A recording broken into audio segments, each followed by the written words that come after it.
Hey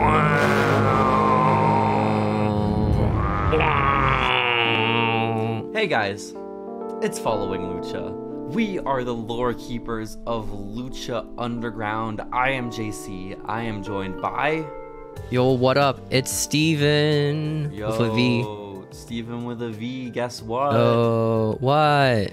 We are 30 plus weeks into this podcast, and the thought struck me that us straining our voices to do the Lucha Underground brow every week probably isn't a great way to start a podcast. What are you talking about? Don't you like raspy voices? Well, my throat hurts is the thing. It's never hurt before after doing the brow, but it does really badly. But no, raspy maybe your voices voice are hot. is dying. Yeah, it is. Maybe the girls love, you know? As a person. You think the girls love the raspy voice? Yeah, it's all our 7% on TikTok, like, you know? Our raspy voices. Our 7% loves that. Rasp it up. Could we increase the rasp in our voice? Like, hey, Steven. Hey, man, what up? This week on like Discord e-boy like voice. Yeah. I think anyways, you want to like describe the podcast when we do? Yeah. The new listeners. We watch Lucha Underground every week, and we do a recap. We do current events in wrestling. We do week of when the episode aired. And Steven, I think this is good. I think this will open up a whole new audience for us. But guys, today is different, guys. We're not watching Lucha Underground, guys. Forget that. Forget the format, guys. We've started the trend, I guess, of doing it every 5 episodes, where we watch something non-Lucha Underground, and that is our focus for the week. This is one of those weeks, and so I don't even really know what to call what we watched this week. I just know I did the assignment. We're gonna watch every episode of the hit WWE exclusive TV show, WWE Slam City. Alright, guys, this was an American animated TV show for the WWE Network and Nicktoons. Wow. I know, it's crazy. It is crazy. This is how you know they were putting money into the WWE Network, because it comes out, and within the month, we got Slam City debuting, okay? So this is massive. Guys, do you remember... Did you have any of the merch for this? Well, listen. It was not... Okay. Listen. Don't even say something like that, Steven, okay? Because I want to know, listening audience, if you're out there, can you sympathize with me here? Do you remember those little tiny wrestling toys that they used to sell at like Toys R Us, Target, Walmart, where they weren't like actual 6-inch wrestling figures? They were closer to like 2-3 inches, and they moved their arms up and down, called Rumblers. Because I personally had a massive collection of Rumblers, okay? The day that I got the Alex Riley and Miz 2-pack is a day I will remember for the rest of my life, okay? Wow. Like that, yeah, I know. Not something that big doesn't happen usually, Steven. And so these little Rumblers were sick, and they were cheap, and well, cheaper than real figures. But I collected the shit out of them. But this show, Slam City, the cartoon style is all the wrestlers in this cartoon are the Rumblers, the toys in animated form. I collected Rumblers. I had almost every one. Well, these aren't Rumblers. These are Slam City, which are like basically Rumblers, but they stretch. That's the gimmick of the toys. Wait. They stretch out really much. Then I didn't have them. They stretched. You didn't. Yeah, they stretched. That's the plot of the show. That was their gimmick. It's not the plot of the show. It's just once every few episodes, they would have a really wacky and funny voice say, "Stretch move, yeah." Stretch move. Stretch move. Like that, like in a musical note. Yeah. Really nice. I wasn't nice. I would really disagree with that statement you just made. What do you mean? But I would actually call the entire series that we watched, because we watched every episode of Slam City, okay? Which doesn't sound like every episode, guys. Or it does sound like a lot. People have done that in the world? Probably like less than 5,000, dude, okay? No, the YouTube video you sent me with all the episodes has over 800,000 views, so... Alright, less than 1 million, guys, okay? Maybe. Well, then there are also people that probably watched it live on television at the time. It was a point. Who watches TV, dude? Who watches TV, okay? Well, who watches TV in 2022? But this is back in 2014 when it aired, Steven. Right, back when Netflix was a mail-in service. You're right. That's exactly right. Every week I would wait for my 2-minute CD of Slam City to arrive in the mail, and then I would send it back. It was a great old time.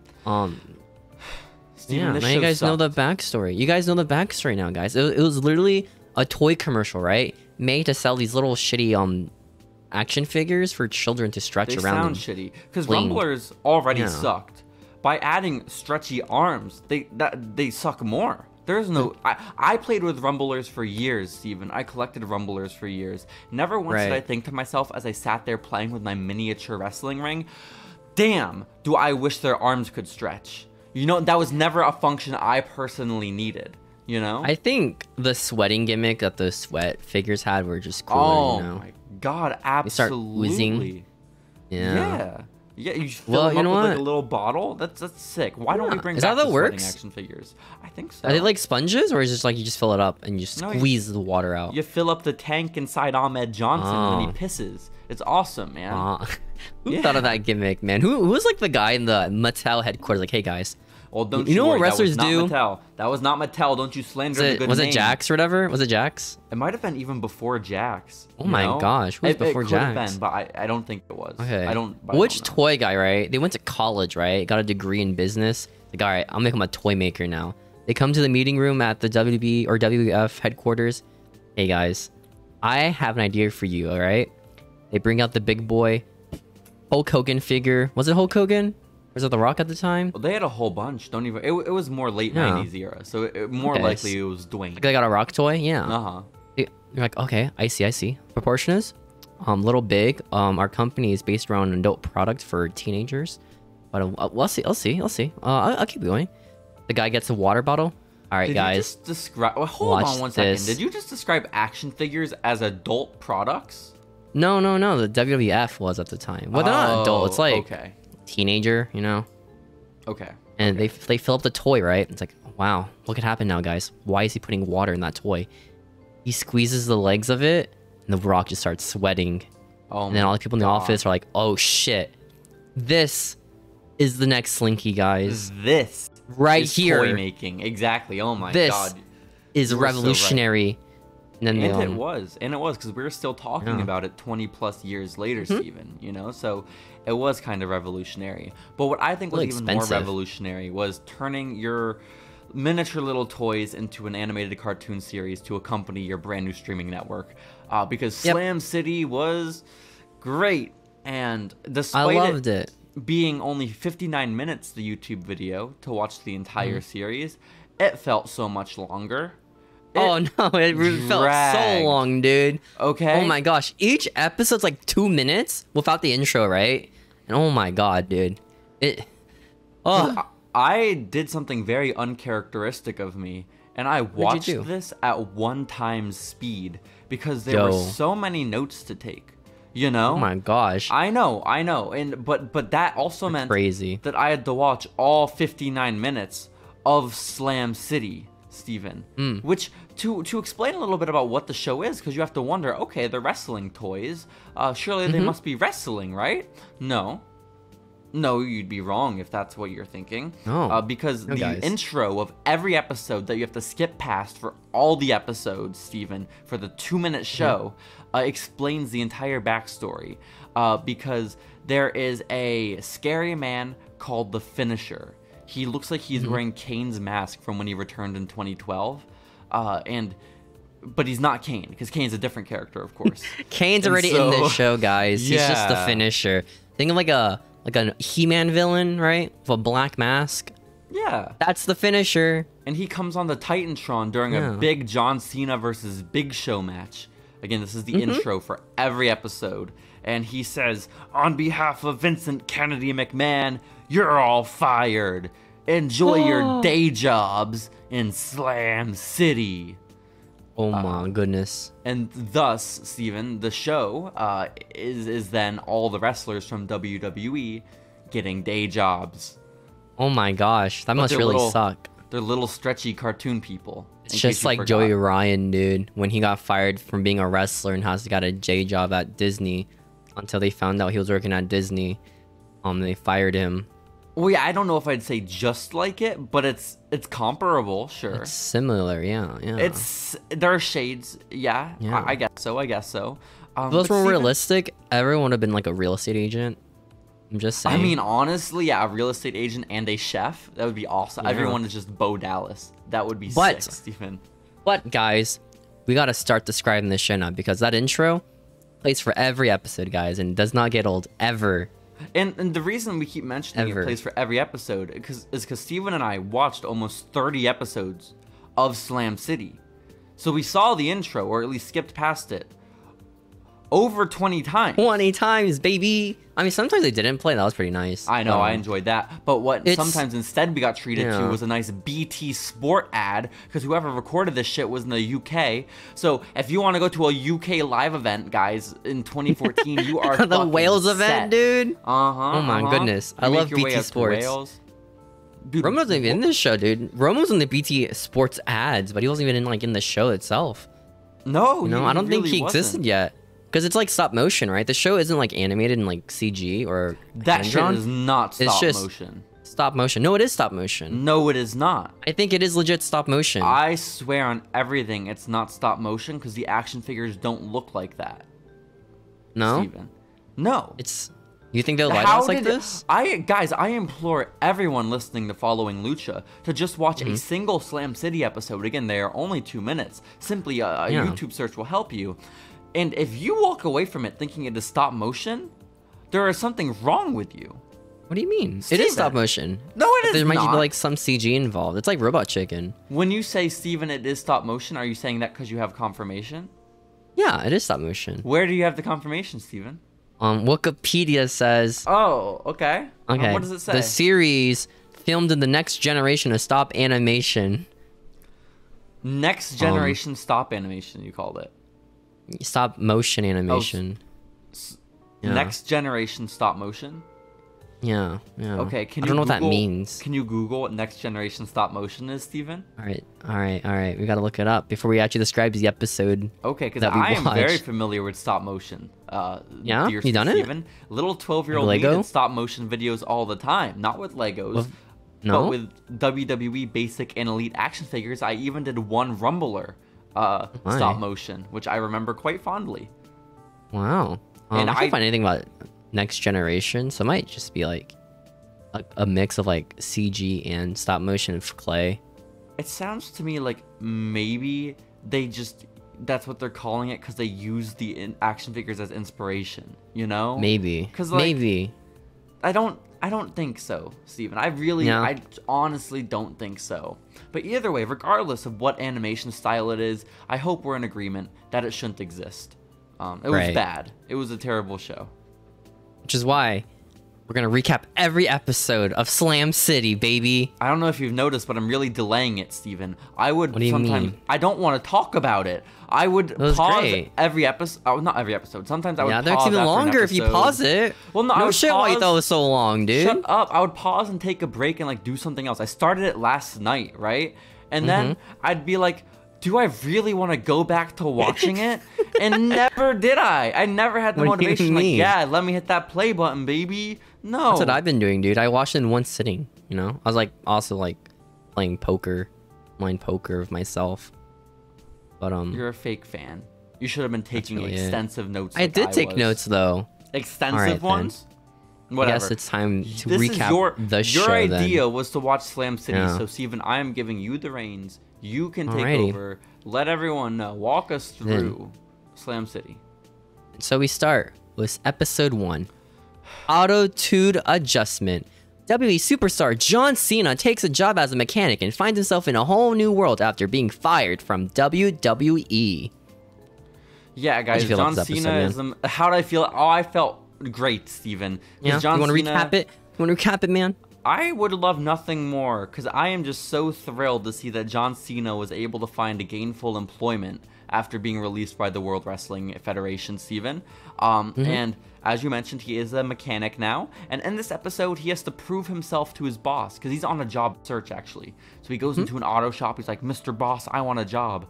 And then the boss says, well, John, only if you can do the 3 things that every auto mechanic can do. And John said, I can do it. And the things John Cena had to do was perform an oil change, which pretty easy for him, you know, very quickly in under 10 seconds. And then John Cena is known for his speed, guys. You didn't know. He is. And then, Steven, he did a 40,000 point inspection. I know. And he did it in less than 10 seconds. So, John Cena mechanic guy's like, oh my gosh. This guy's like God, dude, ascended. He is so grateful that God has sent him a John Cena to work in his auto body shop, Steven. He is so fortunate for it. And then the final task, though, because there were 3 tasks Cena had to complete to prove he could work there. The third one was to find his boss a girlfriend. Does he do it? Does John Cena get his boss a girlfriend? Well, John Cena's boss boyfriend is extremely ugly, is the thing. And so John Cena takes the cleaning equipment for a car, shoves it into his boss's face, thus cleaning his face, making him more attractive, and then saying, I can't get you a date, but I can make you less ugly. The exact wording is, would you settle for a third less ugly? That's what John Cena says. So it's clever. It's a good quote, you know? Good words to live by, man. And John Cena has the job, is the point. Congrats to John. And also, like, mention how, like, every character in the show is a WWE wrestler, right? But their voice actors try nothing to sound like the wrestlers themselves. Okay, I did forget it. I got so used to it by the hour, by the end of the hour, Steven. But no, none of them sound remotely like the characters they are playing. It is not the wrestlers voicing themselves, unfortunately. But it would be money to do that. Imagine if they did, and this is what it sounded like. Everyone was doing their best to just not sound like themselves. That'd be awesome. But no, it's really sad. And I also learned from this first episode, like, what the show is, and that it's just like all like that really like cringeworthy, awkward, like 2012 humor, you know? Like John Cena's boss keeps saying to John Cena, and no freeze framing on the job. Because John Cena like the meta commentary stuff, right? Yeah. That kid shows do sometimes. It sucked. It sucked. Also, guys, every time they introduce a wrestler, it freeze frames on them and it has like a name on him and it plays their theme song. Pretty sick. That's the thing that John Cena is not allowed to do at work. But remember that, because we'll call back to it later. So long-term booking, guys. Yep. So then we start with episode 2. Alberto the Barista. Coffee house barista extraordinaire Alberto Del Rio finds himself at odds with a very unsatisfied customer, Damian Sandow. So yeah, Alberto Del Rio works at a coffee shop, and again, having the hindsight of watching all the Slam Cities, can we just talk about 2 weeks in a row, we're going to praise how good Alberto Del Rio is. Because Alberto is fucking sick in this episode, dude. A shining employee who cares about nothing more than making sure the customer is satisfied, Steven, okay? He wants everyone to walk out of there with a smile on their face and a coffee in hand, you know? And so first he Sandow's there and he's just a dick, dude. Well, I mean, first he serves a dog catcher, which is cool. Just some random dog catcher Alberto makes a coffee for. His art style, by the way, the dog catcher is a lot different from the characters in the show. He's not based off a toy. He's just a random clay model. Yeah. He's just out of place. He doesn't look anything like the rest. It's weird. You were correct, Steven. And that's where Damian Sandow walks in. Shouts out to Damian Sandow for being in the WWE at this time. And he's upset. Voiced by William Calvert. Wow, I love him. I know, right? Damian walks Sonic 2. Great news for all of us. He says, Alberto, you gave me a coffee earlier, and it has too much foam in it, and you know I don't like foam. And Alberto says, no, I'm so sorry, let me get that fixed for you. And then Damian Sandow says, whoops, and throws the coffee in Alberto's face, which leads to Damian Sandow getting beat the shit out of by Alberto El Patron. And the dog... He makes the coffee shop into like a wrestling ring. They start like tumbling each other. It was crazy, dude. Yeah, hey guys, want to hear about one of the many tropes in this show? Well, a wrestler will grab some element from their environment and make an impromptu wrestling ring out of it. In this instance, they had movie ropes at a coffee shop, and he turned the movie ropes into a wrestling ring. So that was dude. Awesome. Sandow's just a dick in this show, dude. It was crazy. Like, he just goes in random stores, harasses the employees. Like, what the fuck, dude? Like, why does he just start beating up Starbucks employees, man? Why would Sandow do that? It's awful. Know, man. I don't know, but I like the part where Alberto Del Rio had Damien Sandow pinned to the ground. He was in a very vulnerable state. Alberto shoves a coffee machine into Damien's mouth and unleashes it full force. It just comes, into dude. Damien's It was crazy. Head. Cream pours out of Damien's head, his mouth, his ears, his eyes, and then he sits up off the ground, this disheveled, this beat up Damien Sandow, and there's foam everywhere, and the dog catcher is still there, and he says, oh my god, this man must have rabies, or as you put it, Steven, ravies. And so the dog catcher swings his net and captures the rabid Damien Sandow. What an episode, Sandow, man. Got captured. Like a wild animal that he is. I think new bit, Steven, for this episode and this episode only. Let us rate the episodes of Slam City. Where would you put the John Cena auto mechanic episode? I'll have to give it 3 out of 3 tires. I'd give it 2.5. It's like a setup. Wow. And then Alberto, I'll give like 3 coffees, maybe. I thought it was, no, maybe 4 coffees. Maybe 4 coffees. I'd give it 3 3/4 tires. The Alberto. That's good tires. Yep, good tires. Very good tires. Very good tires. A lot of tires. Next episode. Episode 3, a big brawl. When WWE superstar Big Show finds himself having car problems, mechanic John Cena must deal with this new unruly customer. Can I make a confession? Yeah. This episode wasn't in the YouTube video. I didn't watch it. Sick. It wasn't for me either. Next episode. Episode 4. Yeah, fuck that YouTube video, by the way, guys. It wasn't the complete collection. Liars. I would like to rate that episode 0 out of 5 tires. 0 tires. Official Following Lucha rating. Fuck the Big Show. Because he's not in any other episode. He's only in the intro for us, dude. He is. Episode 4. Cafeteria Chaos. Kane is enjoying his post as a chef. So when Santino Marella comes to the scene and attempts to take over, the big red monster steps up to defend his position. Okay, so in terms you can understand, Kane is a lunch lady. Okay, the big red monster, the big red machine, one half of the Brothers of Destruction, formerly a corporate giant, now the mayor of Glenn County. Kane, he's a lunch lady in a cafeteria at an elementary school? Or a high school? Or a middle school? I think it's elementary. It's either elementary or middle school, as we confirm in one of the later episodes. You're right, Steven. Yeah. And so, basically, Kane is there, and then Santino wanders in, right? Do I have the right episode? Is this the one where Santino shows? Okay, perfect. And so when he comes up, he's like, hey, kids, I'm gonna cook the food better than you. And he has like an Italian accent, right? That's pretty sick. Because there are so many episodes, Kane episodes in Slam City, okay? Yeah? They're all the same? If I get any just of them combined confused. Together? A little bit, and also we watched them all out of order. So that didn't help either.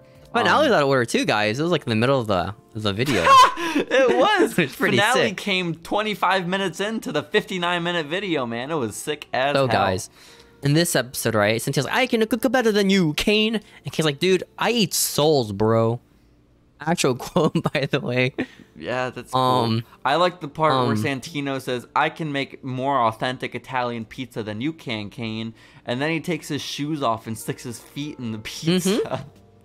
That's and the pizza sauce. Awesome. He starts stomping on tomatoes, dude. And all the kids are like, ew, I don't want your stinky feet in my tomato sauce. That's hilarious. That's nasty. Whoever wrote for this show, we need them on Following Lucha, Steven, okay? I should be like a really big writer or something. They better be. They're a creative mastermind, okay? Santino's stinky feet were on the pizza. That is funny. You just don't understand humor. Kane murders Santino? He flattens Santino, the man, like Santino Marella, the wrestler man. He flattens him, shoves him into a pizza box, pours cheese and pepperoni on him, and then throws him out the window of the cafeteria, where he lands on a picnic table where it looks like a young AJ Lee is sitting. And then I think that's AJ Lee, yeah. Okay. She looks so happy. She's like, oh my god, I have free pizza as I sit here outside this elementary school. And then she opens up the pizza box, and it's Santino. And then, haha, she's scared. It's funny. She murders Santino by eating him, turning her into a cannibal. Shit. Wow, I didn't know this AJ Dark episode, lore. guys. That was kind of dark. That was kind of dark. That's how she gets crazy canonically in WWE. That makes much sense. It makes much sense. Steven, episode 5. Wait, we didn't rate it. 4 pizzas. I'll give it 4 pizzas. I think it was the best episode so far. I'd say 2 tires. Not even close to the best episode. Oh my gosh. That's not that many tires, dude. That's only like bicycle tier right there. Exactly. Episode 5, The Crossing Guard. Rey Mysterio springs into action when traffic refuses to stop to allow school children to cross the road safely. Okay, so again, in terms that people can understand, Rey Mysterio is a crossing guard. He is trying to stop cars from going fast so he can help the kids get across the street. But not only kids, he also helps old women. He helps an old lady cross the street, Steven. Okay, this very old lady. And she's so happy. She's like, thank you, Rey. You're so kind. You're so sweet. And then school gets out. But Rey Mysterio's on the wrong side of the street. He can't help the kids across. Oh my god. And I think to myself, oh my god, if only there were a crossing guard nearby to help him across the street. Why is this plot? Why is it a plot that the crossing guard can't get back to the other side of the street? He doesn't have the power. It's his whole job. He's just a dude, you know? He doesn't have the power to like stop traffic. What does it matter if he's on that side or this side if he can't stop the traffic? Well, in this episode, he just beats up cars. Like Rey Mysterio that's how he controls traffic. Truck driver murderer. Like this episode, Rey Mysterio just starts beating up vehicles in the road. Like they just want to go to work, you know? Like, all right, guys, I'm late to work. Shit, I gotta go there. They get in their car, they start zooming right in traffic, and there's like this little like luchador just punches their truck and just breaks it open. It was crazy. I don't know how he does it. When I learned about their stretching capabilities, because Rey Mysterio has a pattern of stretching his arms to grab onto a telephone pole, swinging around it, and unleashing his full momentum and body weight into the windshield of a truck, again, killing the truck driver. There's no other explanation. Okay? That's brutal. But then, like, there's this one truck, right? It looks like the wrestler, the finisher from the beginning of the show, his intro. The one who fired everyone. Yeah. But then, Rey Mysterio's like, oh, shoot, it's too fast. I can't stop it. But then, all of a sudden, the grandma from the beginning of the episode kicks the truck and murders one of the finisher's goons, maybe? Well, another truck driver. We don't know who the finisher is, Steven. In lore, maybe the finisher is just like a very just well-known guy, you know? Maybe he owns his own business. This could just be a guy driving his truck, you know? On his way home to see his kids. Like an Amazon driver, man. Exactly. And the grandma's like, she pulls out a luchador mask. All right, I'm late for my lucha meeting. She pulls it on, and she goes out of frame. And then Rey Mysterio says, "Oh, you're so silly, abuela." Or that's abuelita, the episode, guys. Whatever grandma is in Spanish. And I rate it 4 cars. I like the cars getting wrecked. It was pretty sick. Very cinematic. I quite liked this one. I might give it also 4 tires, Steven. Primarily because Rey Mysterio is confirmed murderer in this episode, okay? You thought he was getting murdered all this time, dude. No, he's the murderer here, guys. All right, he survives cliff jumps. Everything you've seen on screen in eyes WWE got taken out. Everything Rey Mysterio related you've seen on WWE from 2012 forward is karma. It's a facade. What's karma for him murdering all these men and women many years ago? Oh. You know? His nice act of being like a family man. It's all a facade, man. It is. Thank no God wonder why Dominic turned on him. Exactly. Thank goodness. Thank goodness. Now he's with the real family. Episode 6. Surround, Pound, and Stadium Beating. Part 1. This is our first 2-parter, guys. Sheamus uses powers as a theater usher by confronting a rude moviegoer, resulting in being thrown. Hey, Steven, I hate to interrupt you, but it wasn't a 2-parter. Apparently, it was a 3-parter, but we didn't have access to the 3rd part. So I just want to put that out there. Yep. But we can really discuss those first 2 parts. So, what happens in this episode of Slam City, man? I'm gonna be very straight up, right off the bat here. I am giving this episode, these 2 episodes of Slam City, 0 out of 5 tires. What? 0. Why 0 tires? Because it was the most miserable experience watching it. Okay? It was just a bunch of movie references. That's all it was. That's probably why I didn't get a single one. Because you didn't get the Star Wars one? They were using lightsabers? Yeah, and they played the music. Ooh, cool. Oh, Brock Lesnar is at a black and white movie screening, Steven. You know? He is in a crowd of people watching a black and white movie. He is on his phone playing mobile games. He is laughing loudly in the theater. He doesn't have a job, by the way, guys. He's one of the only wrestlers in this show without a job. It's true. It's true. But you don't need a job when you live on a farm, Steven. That's what you forget. That's fair. He is also eating popcorn. And he is also blowing an air horn in the movie theater. Okay? All of my this gosh. is what Brock Lesnar is doing. And then, when Brock Lesnar finally spoke out loud, I could not have been more astounded. Okay? They could not have cast a less representative person for the Beast Incarnate. This guy sounded not... Steven. They got Christopher Corey Smith to voice Brock Lesnar. They didn't even give him a country accent. You know? And? It just, his voice is a little... His voice is a little deeper. I guess Makes you feel better. Yeah, it just felt disingenuous is the thing. And so, basically Brock is being annoying in a movie theater. Sheamus got a job, unlike Brock. Sheamus is an usher in the movie theater, and he comes over and he says, "Hey Brock, you better stop that." Because Brock Lesnar pulls out a giant sub sandwich, and Sheamus remembers that outside the theater there is a big sign that says "No outside food allowed." So Brock Lesnar's not allowed to have That's the reason why, guys. He's interrupting the reason. Movie, by the way. Yeah. That's the reason. And it's not the air horn. It is the sub sandwich. And Sheamus fucks up Brock Lesnar so bad, okay? They got the roles so reversed in these episodes. Because Sheamus beats the shit out of Brock. And he pulls off his underwear at one point. He violates the man and rips off his underwear before Sheamus eats Irish spinach and turns into the Hulk. Steven, have I told a single lie so far? No, this is all canon. Thanks, man. And that is only part 1, because in part 2... well, no, you can't go to part 2. That didn't air yet. But this episode ends with Sheamus throwing Brock Lesnar into the movie.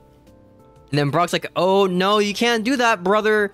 Come in here, Sheamus. You gotta beat me up in the movie." And then Sheamus was like, "All right, I guess I'll be in the movie now." And he jumps into the movie screen. It was awesome. If you don't understand, these two men, Sheamus O'Shaughnessy, and Brock Lesnar, have just either leapt or been thrown into the movie screen in front of the crowd of people. Meaning not that they break the movie and it ends for everyone, but instead that they enter into the realm of film and they become part of the movie. Just so we're all on the same page. And you also left out the part 2 where Brock is just doing Arnold bodybuilding poses, and the audience because he's in the movie, he wants to show off. Yeah, he does. That's what Sheamus he's known is for. like, "I've had enough," and he jumps in. "I had enough, brother," and he jumps in. And yep, to be continued. Steven, when are we allowed to talk about part 2? Later episode. See, episode 7, Stone Cold. When Stone Cold Steve Austin. When do we get to talk about the end? Well, a lot of the Following Lucha listening audience, the ninjas and episode 11. Episode 11. To know. Episode 11. Okay, so guys, just hang in there. We're almost there. When Stone Cold Steve Austin drops into the coffee shop, superstar barista Alberto Del Rio attempts to discover the secret behind a Stone Cold latte. I don't have much in the way of notes here. Stone Cold ordered from Alberto the barista. Again, killer barista. We love Alberto. And he wants his coffee stone cold. But I lied. This episode is very important in the lore of Slam City because it introduces another one of the returning themes and tropes that they use ad nauseum. And that is because Stone Cold wants his coffee so cold. He wants it stone cold. And Alberto keeps trying to find the ways to make it colder and colder and colder. And they're just not good enough for old Stone Cold. So at one point, Alberto throws the coffee into the sky, into the atmosphere, outside the atmosphere. It goes in the outer space. And it freezes in an outer space before falling back down into the coffee shop. And Stone Cold, man. He's like, this ain't Stone Cold. And Bert's like, yeah? Bet, dude. Try it. Bet. Then Stone Cold drinks the coffee. Yeah, that's pretty Stone Cold. And he burps and freezes Santino Marella, I think. Yep, that is what happens. Santino just gets murdered. It is unfortunate. Santino is no longer with us. He has been frozen to death by Stone Cold Steve Austin. But the returning theme that we will see many a time throughout the series is things being thrown into outer space and freezing. It wasn't funny the first time. And I promise it doesn't get any funnier as it goes on. And this is something you might... I was like... blown away they did this to begin with. I was like, that is a very like niche thing. I wouldn't think the way you make something cold is by launching it into outer space. But it makes sense, you know, scientifically speaking. I guess so. You're right. Scientifically, actually, no, because then it would go down in orbit and heat up. So it's wrong. No, it makes sense scientifically, Steven. You're just not considering the science. But I was just so weirded out by it to begin with.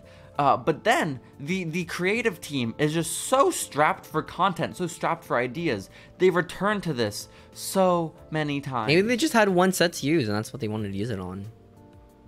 Freezing stuff in outer space? Yeah, they made that set specifically for like the entire show. I guess so. No, they're not gonna waste it for one episode. But yeah, anyways, that's it. Stone Cold. I would rate it 2 coffees. It really wasn't that interesting. It was just one joke the entire time. I'll give it 2 tires as well. Like, it wasn't offensive, you know. It was just kind of like boring. No, and again, it's very pivotal to the lore for the following episodes. So yeah. So episode 8, hot enough for ya? Kane presents a dish of meatloaf to an unappreciative child who wishes that his lunch was hotter, but Kane is happy to meet his demands. Hey guys, Kane is a lunch lady still. And all the kids are like, fuck you, Kane. We miss the old lunch lady. And Kane she's cooler. And it like pans to a picture of the lunch lady who's like a real woman on the wall. A real life woman. Funny. Uh-huh. Yeah. Did you think it was funny when Kane got upset and he set the image of the woman on fire, set it ablaze? Oh, it's pretty epic, dude. Uh-huh. I laughed out loud. And then... a kid comes up to Kane, and you're exactly right, Steven. He complains about his cold meatloaf, and Kane says, "Kid, I'm gonna make this the hottest meatloaf you've ever had in your life." And then he sets the cafeteria on fire, burns the meatloaf. Hell. He makes it hell on earth, Steven. He sets it on fire. He puts the meatloaf in an electric chair and gets the largest pepper ever seen on earth and dumps all of its juices onto the meatloaf that has been electrocuted and set on fire. And then he puts it on a plate for the kid and he said, "Kid, you're gonna eat this in front of me." And the kid is like, okay. He has it shoved in his mouth by Kane. And the kid's face turns red. He starts welling up, Steven. This kid's about to explode as the steam rises. Gosh. And then it goes away. The redness goes away. The kid looks at Kane with the doughiest eyes you ever seen in your life. And he says, "Kane, that is the best tasting meatloaf I have ever had." And then everyone loves him. Kids come out and they want meatloaves. It was awesome. And the episode ends with Kane shooting fire on the kids. So I think he murdered the children at the end of the episode. But they were asking for it. They wanted the fire, you know? And who is Kane to deprive these kids of what they want for lunch, Steven? Yeah. Okay? And Great episode. You are so right. I will give this episode a confident and firm 5 out of 5 tires. Oh my gosh, I'm gonna give it 4 meatballs because I didn't see the kids die. Oh, you'd prefer if the kids had died on screen? Yeah, it's kind of implied, yeah. Okay. Episode 9. I'd like to actually spend a little bit more time on that one, Steven, if you don't mind. Because I found it really heartwarming, you know, which I don't find a lot of these Slam City episodes are. Usually they end in violence and chaos, and this one was just a heartwarming tale all around. It was very wholesome Kane tale, because the one joke that he's not a woman. I think there was a heavy implication. A heavy implication. The previous lunch lady is maybe he is a woman. By the way, You think Kane murdered her? Like, here, let me get your job, and just burns her alive. That is very possible, Steve. Well, very possible. But next episode. Episode 9. Perky the Penguin. Mark Henry goes head-to-head with an evil animatronic penguin to win the soul of the children's birthday pizza haven. To win the soul?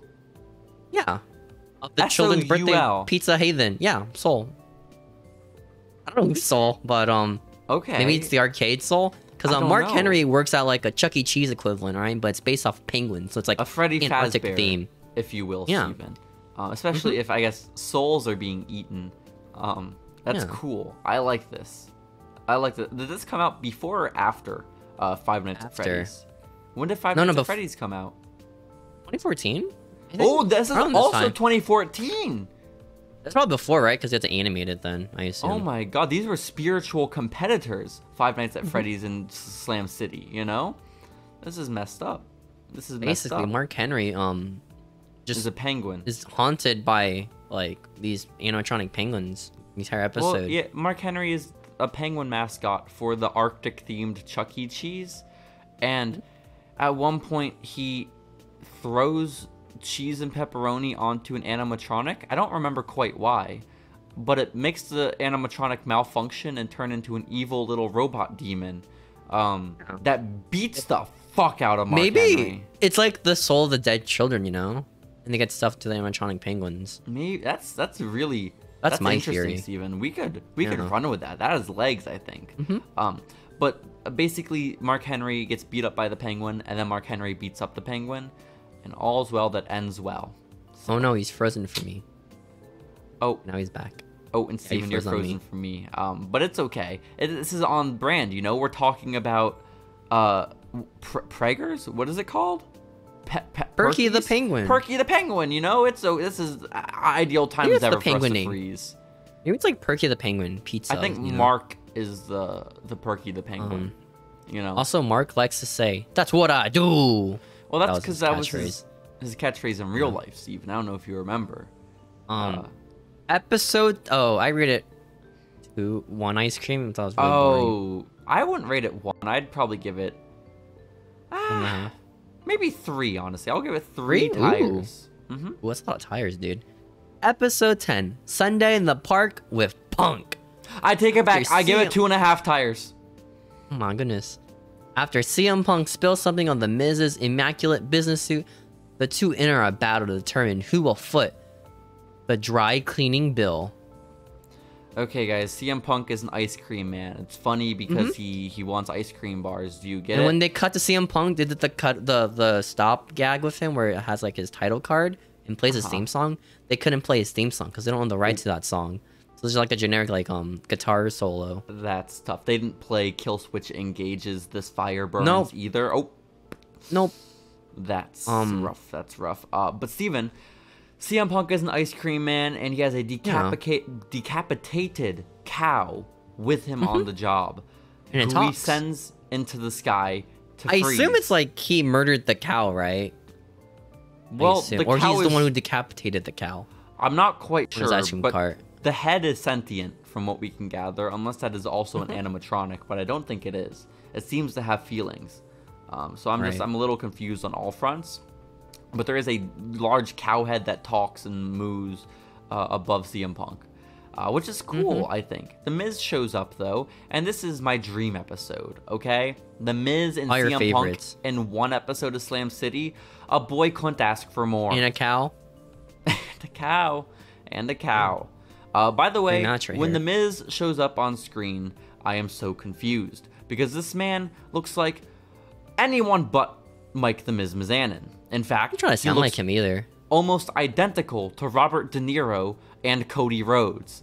But definitely not The Miz. Steven, where do you weigh in? So basically in this episode, right? CM Punk's making his ice cream, and he's so good at making ice cream that he's spilling it everywhere, right? And then one piece of ice cream falls on the Miz's suit, and he's like, really?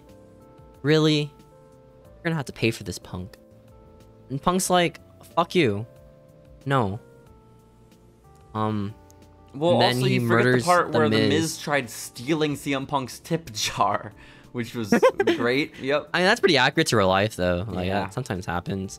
So the CM Punk's like, all right, Miz, fuck you. Throws the Miz into space, murders the Miz, makes him to like an ice cream cone and just like eats him, I guess. And you're counting it right, guys. That was 2 times in this one episode we had someone sent into space to be frozen. So we are getting our money's worth. They made the set, you know? They had to get their money's worth with that set, yeah. And I will give this episode, despite it having the Miz and CM Punk in it, you know, and never gonna happen, by the way, ever in reality. So suck your bloodthirsty covered Saudi dick or whatever. That was cool. Or blood money covered dick, something to that that point. Steven, I am so tempted to give it a 5 just on the basis of these characters. I'm gonna give it a 4. I feel like they could have done more with the Miz's character in this episode rather than just being a dick. Exactly. Or CM Punk. CM Punk's kind of like bland in these CM Punk's an asshole. Okay, CM Punk's an asshole here. Unlike real life, of course. The Miz, also an asshole in Slam City. But I'm going to say, Steven, that again, I'm so tempted to give this a good rating because I like the 2 of them.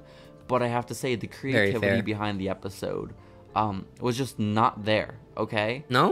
You think there's nothing she can do with an ice cream man for a plot? I feel like there was more. There was meat left on the ground. That's not the phrase, but in this case, there was meat on the ground, Steven. Ice cream in this case? Maybe so. There was ice cream left in the cart, and because of that, I'm only able to give it 3 tires out of 5. Yikes. Yikes. I know. Anyways, guys, we were waiting for episode 11, Surround, Pound, and Stadium Beating Part 2. As Sheamus and Brock Lesnar continue their battle to determine who is in charge of the movie, they travel into the Old West. Okay, guys, if you don't remember, Sheamus and Brock Lesnar are fighting in the movies, and so they're in the Old West, Steven. Well, first they're in the black and white film, where they're fighting with a sub and a lightsaber, and then they show up in the Old West, and Brock's sandwich disappears when they switch to the Old West, and Sheamus says, "Your sandwich is gone because sandwiches didn't exist back in the Old West." Dumbass. I mean, though, I'm pretty sure they did exist. Well, sandwiches probably did exist, yes, but also by that logic, and maybe this is just one of the funny jokes that went over my head, I believe the black and white movie, would that not have been before the Old West? No, Old West is very old. Very old. But they don't Old have West technology movies, in the I thought, Old were West. in color. I thought Old No, West they're movies in were the Old West itself. Old West movies are not taking place in the modern day of when they came out. Okay, so in this universe, I assume a movie is like a retrospective like tale, right? Of like found footage from back in the days of the Old West, right? But I think they're in a time capsule of the Old West. Like, it's not a movie. They're in the actual Old West. Oh, shit. Yeah. They're just in a desert with tumbleweeds. Yeah, they time traveled. But then Sheamus is like, hey, security, you're gonna make don't ever do code blah blah blah. And then the security guy's like, all right, no, that's not what he says. Hold on, you wrote it down? Listen, you're getting the plot all mixed up here, and shame on you for it. Sheamus gets back on his walkie-talkie at the movie theater, and he says, oh man, just you. Well, he's actually not. He's holding it up to his face for no reason. And he says, oh, Brock, you don't want me to call for a 436A. And then the walkie-talkie goes off, and they say, oh, Sheamus, you want a 436A? And then Sheamus is like, no, fella, I don't. But then he drops it, and it breaks. And so they get sent into the 436A. What could it be? What could it be, Steven? It's a rom-com. Yeah, I don't know why it was so bad. Like what? And they start dancing and not kissing because that's not for children. And this is where episode 2 ends, and we never know how it ends because we don't get part 3. Nope. I don't think there is a part 3 ever. Actually, that's legit how it ends. I read the synopsis earlier for plot 3. Oh, I don't see an episode. Maybe there is one. Swear. Oh, there is. Okay, I thought so. Thank God we watched the entire show, guys. Thank goodness we can give you this complete season retrospective. 1. I think in my head, they're just stuck in the movie forever, the rom-com. They start like making out, having children. I hope they do have a life together. You know, I really do. I really do. I can see them just because they don't have jobs anymore. Yeah, two beefy men, unemployed, nothing better to do. You know, why not just make love? So anyways, guys, Yeah. Episode 12, Battle for the Streets. Oh yeah, I forgot to rate the other movie. It was 1 out of 5 popcorn buckets. Yeah, I'd give it maybe 1.5 tires. All right. Damian Sandow and Rey Mysterio face off to determine who is the most suitable to assist children and the elderly to cross the road. Wait, what? Do I not have this episode? Oh, on this episode, sorry, I backtracked in my notes. Rey Mysterio's a crossing guard, right? And then Damian's like, "Yo, bitch, I could do better than you." And they have a contest to see who is better at being a crossing guard. Not really. They don't have a contest. They're just fighting, like fist fighting. Yeah. About and it. then Damian Sandow learns that whenever he holds the stop sign up, it stops everything in front of him, like it pauses time. So Damian tries it on a truck, and the truck won't stop. Well, he tries it on a truck because it's like rolling toward an old woman crossing the street. Actually, the old lady from before, Rey Mysterio's grandma, is crossing the street. So Damian Sandow runs over. He takes the stop sign from Rey, and he puts it in front of the old lady, and he says, "Stop, truck!" But the truck doesn't stop, and so Damian Sandow says, "Oh no!" And he hops into Rey Mysterio grandma's arms. And then Rey Mysterio is like, "Oh no, my grandma and Damian Sandow are about to die. I've gotta stop this." And so he leaps up into the air, grabs the telephone pole, and impales the driver. Murders another truck driver. Dead, dude. Dunsky. But this is only before Rey Mysterio's grandma says, "Oh, thank you, my darlings. You're so sweet." And then her legs turn into a jetpack, and she flies into outer space. Yeah, she farts into space, guys. I didn't know it was that. I thought her legs turned into jetpacks. That's how the episode ends, guys. That's the entire episode. Did Rey Mysterio not know his grandma was like an alien lady? I don't know. Maybe it's just some random old woman he just calls Abuela because she's old, you know? Oh, very possible. Maybe. Mysterious woman. But she was wearing a lucha mask. She's just part of the Lucha Club. She's part of the Lucha Club, and she's an old lady, and she's not Rey Mysterio's grandma. Yeah, it's the trope of, haha, old women can't do that. Too much suspension of disbelief for me in my Slam City, Steven, okay? Oh. Yeah. I like my Slam City reality, guys. Exactly. And that woman is Rey Mysterio's grandmother. So. Continue. Oh, wait, we have to give ratings. 2 tires, thought the twist ending made it up. Yeah, I'd give it... Ooh, I think the twist ending really subtracted a few tires for me. Ooh. I think I'm going to have to give it 3 tires. Oh, my. I know. Goodness. But I do appreciate the murder. Episode 13, The Finisher. The Finisher conspires to send Mr. McMahon to prison and steal the WWE Championship, crowning himself as the champion. Hey, guys, if there's so basically... ever an episode for you to listen to and really pay attention to the plot for, this is it, because this is the first lore episode, guys. And serialization of it now. As lore keepers, this is our bread and butter, Steven. So the Finisher, on this episode, it's a segment. The Finisher is in Vince's office, but there's no T-Rex head, so it's just an office. And he's like, it's me, the Finisher. The T-Rex head has been replaced, Steven, by a suspended safe in the middle of the air that is locked up, and supposedly inside of it is none other than Vincent Kennedy McMahon. Because it is implied that Vince didn't hire the Finisher. No, the Finisher's thing is he goes into random companies, takes over them by taking over their boss, right, and kidnapping them. And his goal of this mission of his evil doing is to become WWE champion. That's his thing. He just wants to become the champion of my WWE. Dream too, and I also look to accomplish it by kidnapping a billionaire. It's just too bad he doesn't realize that firing everybody in the company means that like he just cannot get the title. Well, he's the only one makes in the it company. hard to get the title because now he has to find who has it. But I also worry that once he has the championship, once he's able to find it, he'll just be a paper champion because he has no challengers. You know, like Bruno Sammartino. Like Bruno Sammartino, precisely. If you're gonna create a legacy, you don't want it to be compared to Bruno, man. That is the worst. That is the worst. I don't know what his goal is because he becomes champion, right? Like who's gonna wrestle? You know, it's just him. I don't think he wants to wrestle anyone. Like, but can I also talk to you about my original theory? Because based off the first intro, because again, it's the same intro with the finisher for all these episodes. The first time I watched it, I said, that's weird wording. Why did the finisher say on behalf of Vince McMahon? I have a feeling the finisher is Vince McMahon. This is a Berenstein effect right here, guys. I have a little bit of a feeling that man might be Vince McMahon under the Kane mask. And then, when he reveals the suspended box in the air, I'm like, oh shit, I guess it can't be Vince. And who is the finisher? Well, then, at one point, Steven, the finisher starts talking like this. And I think, oh my god, the finisher is Paul Heyman. Maybe one of them.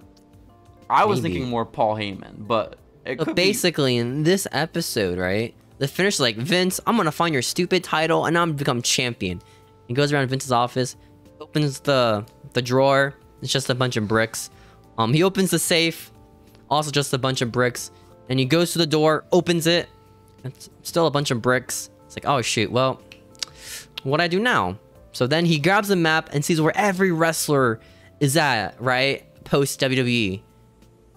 So he visits CM Punk's ice cream shop, right? He has like this giant magnet to attract the WWE title and other medals, right? And every time he does it, a bunch of coins flew into his magnet. He's like, oh shoot, I don't want that. He does this like 5 times with the magnet. We can't go into this much detail with everyone. He goes to Berto's coffee shop. He grabs the magnet. Nope, not that one. Then he goes to Kane's kitchen, grabs the magnet, and it pulls knives into him. That's a great name, Steve. The knives are fucking crazy. Let's talk about that. Yeah, the knives fucking murdered him, guys. He died. The finisher's dead. He's not getting that title anymore. He's just murdered himself. Go. Except he's alive. And then he walks out of the cafeteria and he pulls a spatula out of his asshole. So good. And then it cuts to John Cena in the auto shop because that's where he lives apparently. That's where he sleeps. He sleeps in the auto shop. The job he just got, that's where he lives. And he opens his drawer and says little title's like, oh, sweet little baby title. Mine. He kisses the title. And that's how, in weeks in the camera, I guess. In lore, Steven, in lore, this is 2014. John Cena would be dating Nikki Bella. How do you think she feels about the fact that her boyfriend is so dedicated to his craft? He is spending his nights. Well, I don't think... Maybe in this universe, right? Is she dating John Cena still, even as an auto repairman? Like, what is her job in this? You think she dumps him because she's shallow? She is definitely a model because that's what she... That is true. Yeah. Maybe she's on Dancing with the Stars, you know? Do you think she becomes a star without the WWE? Do you think Total Divas exists in this universe? Well, it already exists in 2014, so... But would it still exist? Because it's Total Divas, and there's no divas. They probably have contracts with E that they have to write out, you know? So maybe it's the finisher playing every role. I was going to think it was just what we're watching now. This is Total Divas, but it would be with the female rumblers, you know, not the male ones. Okay. They're getting jobs. That's why we don't see any of them on this one, because they're all locked into those exclusive E contracts. Guess who wasn't on Total Divas? AJ Lee. Guess who was on this show? Steven. We are the lore keepers for a reason. Boom, baby. You think in this universe, Natalia's like, so I got a job at Krispy Kreme, and that bitch Summer Rae fucked up my donut. No. All right, I've been in this business for one day. It's a family legacy, and you're ruining it, Summer Rae. I love that. E gets them the job. E chooses what their job is, and they put Summer Rae and Natalia in the same Krispy Kreme, Steven. That is good TV. That makes sense. That makes sense. Yeah. That makes a lot of sense, yeah. I think so. Steven, how do you rate the finisher's first segment to himself? I give it a 5. It was pretty unique, you know? It's all about the finisher, building that story. Yeah. For lore purposes, I will also give it 5 tires out of 5. Also, 5 finishers. I think I may, this is not me joking, I think I actually may have gasped a little when all the knives flew at him. You know? They got murdered on a kid's show? Yeah, I didn't know what was Y7 happening. Kid show? But what they straight up show it. They show him pulling a knife out his back. That's some crazy ass shit. No, the knife's flying at him, but then it cuts out. You're lying. The spatula came out of his asshole, as I already talked about. He pulls a knife out of his shoulder blade. Makes sense. It was some crazy ass shit. Episode 14. That's egregious. Between a rock and a pizza, part 1. When Mark Henry alone, and the 5 stars, 5 tires. When Mark Henry and The Rock get into a fight over a ridiculously large pizza, an animatronic penguin gets the better of them. So this episode starts out with Mark Henry on like a skee ball machine, right? He's like fucking destroying it. And all the kids like, yeah, that's awesome. Thanks for the tickets, man. And Mark's like, dude, fuck off. I'm on break. That's what I do. That's what I do. And then, he's on his lunch break right now, guys, at the Chuck E. Cheese. He doesn't leave the Chuck E. Cheese. He stays at the Chuck E. Cheese and plays skee ball and eats pizza. As any what a dream. Grown man would. And out of the oven comes this really big pizza. And Mark's like, oh, dude, that's what I do. That's my meal. But then you hear... If you smell... And then out comes The Rock. And he's like, The Rock has come back to eat that pizza. And Mark's like, no, that's my pizza. And The Rock's like, dude, fuck you, that's my pizza. That's the episode, guys. That's the entire episode. Yeah, no, it was a really good episode. This was honestly a really good episode because there's more to this. They end up fighting over who gets the large pizza because there is so much more to this episode than you are giving it credit to, Steven. This episode deserves so much more attention and love and delicacy than you are giving it, okay? And that is because Mark Henry did order a large pizza with all the toppings on it, right? But so did The Rock, okay? But The Rock is like, I ordered mine first. Mark Henry's like, well, I also ordered one. But then Mark Henry's like, okay, I guess it's yours. I'll just wait my turn for mine. And then a voice comes over the loudspeaker and it says, sorry, Mark, we're out of big pizzas. That was the last one. And Mark Henry can't take it. He says, Rock, I'm going to fight you for your pizza. And I'm going to fuck you up. And then The Rock is like, just bring it. And then Dwayne and Mark start fighting for the large pizza. But then, as they are fighting, the angry little demon penguin robot steals the large pizza while they're distracted and runs out of the building. And then Mark Henry and The Rock are like, well, what are we fighting for now? That little penguin stole our pizza. What am I even fighting for? And The Rock's like, yeah? You're fighting for pizza with me. They team up and they're like, some penguins. We're going to get that fucking penguin. And then the episode ends. To be continued. That's huge. I feel like it's like a Nation of Domination, like reunion reference. This episode. You think that's intentional, or it just happened? It is absolutely not. The makers of the show do not know what the fuck the Nation of Domination is, Steven. But I will give credit to the actor, the voice actor playing The Rock, because it is the most similar to any actual wrestler out of the entire An actual cast. Wrestling fan. I think that's what happened. Maybe so. Maybe so. They referenced jabronis, all that kind of stuff. He just likes the Tooth Fairy. That too, man. Maybe so. Maybe so. I get it. I do too. I give this one, for as brief as it was, I give this episode 4.25 tires out of 5. Ooh, 4 pizzas. Very nice. Very nice. Very good episode. Also, Steven, when I was saying, if you smell what The Rock... Well, okay, when you said The Rock has come back, I was imagining, I don't know if someone's done this before, but if not, we should be the first. Has anyone ever taken that clip, or just a clip of The Rock saying, The Rock has come back, and just cut it after come, where it's The Rock has come. I'm pretty sure that's been a promo at least once, right? Or like some segment where he's like at a diva, he's looking at her and like, oh, The Rock. You think The Rock has intentionally said The Rock has come, and then a tight shot of his crotch? That would be awesome, man. Maybe he's like talking like Trish Stratus or something, you know? Sable. Ooh, I understand. I think it would probably be Sunny. I have to be This honest. isn't appropriate for children's TV, by the way. So we gotta skip to episode 15. Okay. Between a Rock and a Pizza, part 2. That's cool. Great. I love that these ones are sequential. Mark Henry and The Rock put their differences aside to hunt down the pizza-stealing animatronic penguin and its army. It's basically just that. The Rock and Mark Henry pursue the fuck out of this little penguin, okay? The penguin runs away. The penguin fights with Dwayne "The Rock" Johnson. And then Dwayne "The Rock" Johnson is lured back into the Perky's Pizza, where an entire army of other penguin demons wait for The Rock. And then they're surrounding him. And that's when Mark Henry shows back up. And he's like, Dwayne, you thought I was going to let you fight this battle alone? And then the two of them, back to back, you know, their shoulders against one another. The Rock and Mark Henry, the world's strongest man, wipe out the army of penguins. And then, Steven, a storybook ending if I ever saw one. Oh my God. The loudspeaker comes on and says, guys, we got more ingredients. And they all get to have a large pizza. Oh my goodness. I know. That's crazy, dude. What a good ending. What a happy ending for his show. 4 out of 5 pizzas. I'll give it also 4 out of 5 tires, just because it didn't have the excitement of the first one. But it was a nice, happy resolution.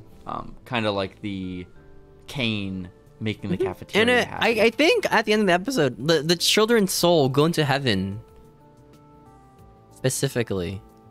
What children? Maybe, I don't know. The penguin army they destroyed?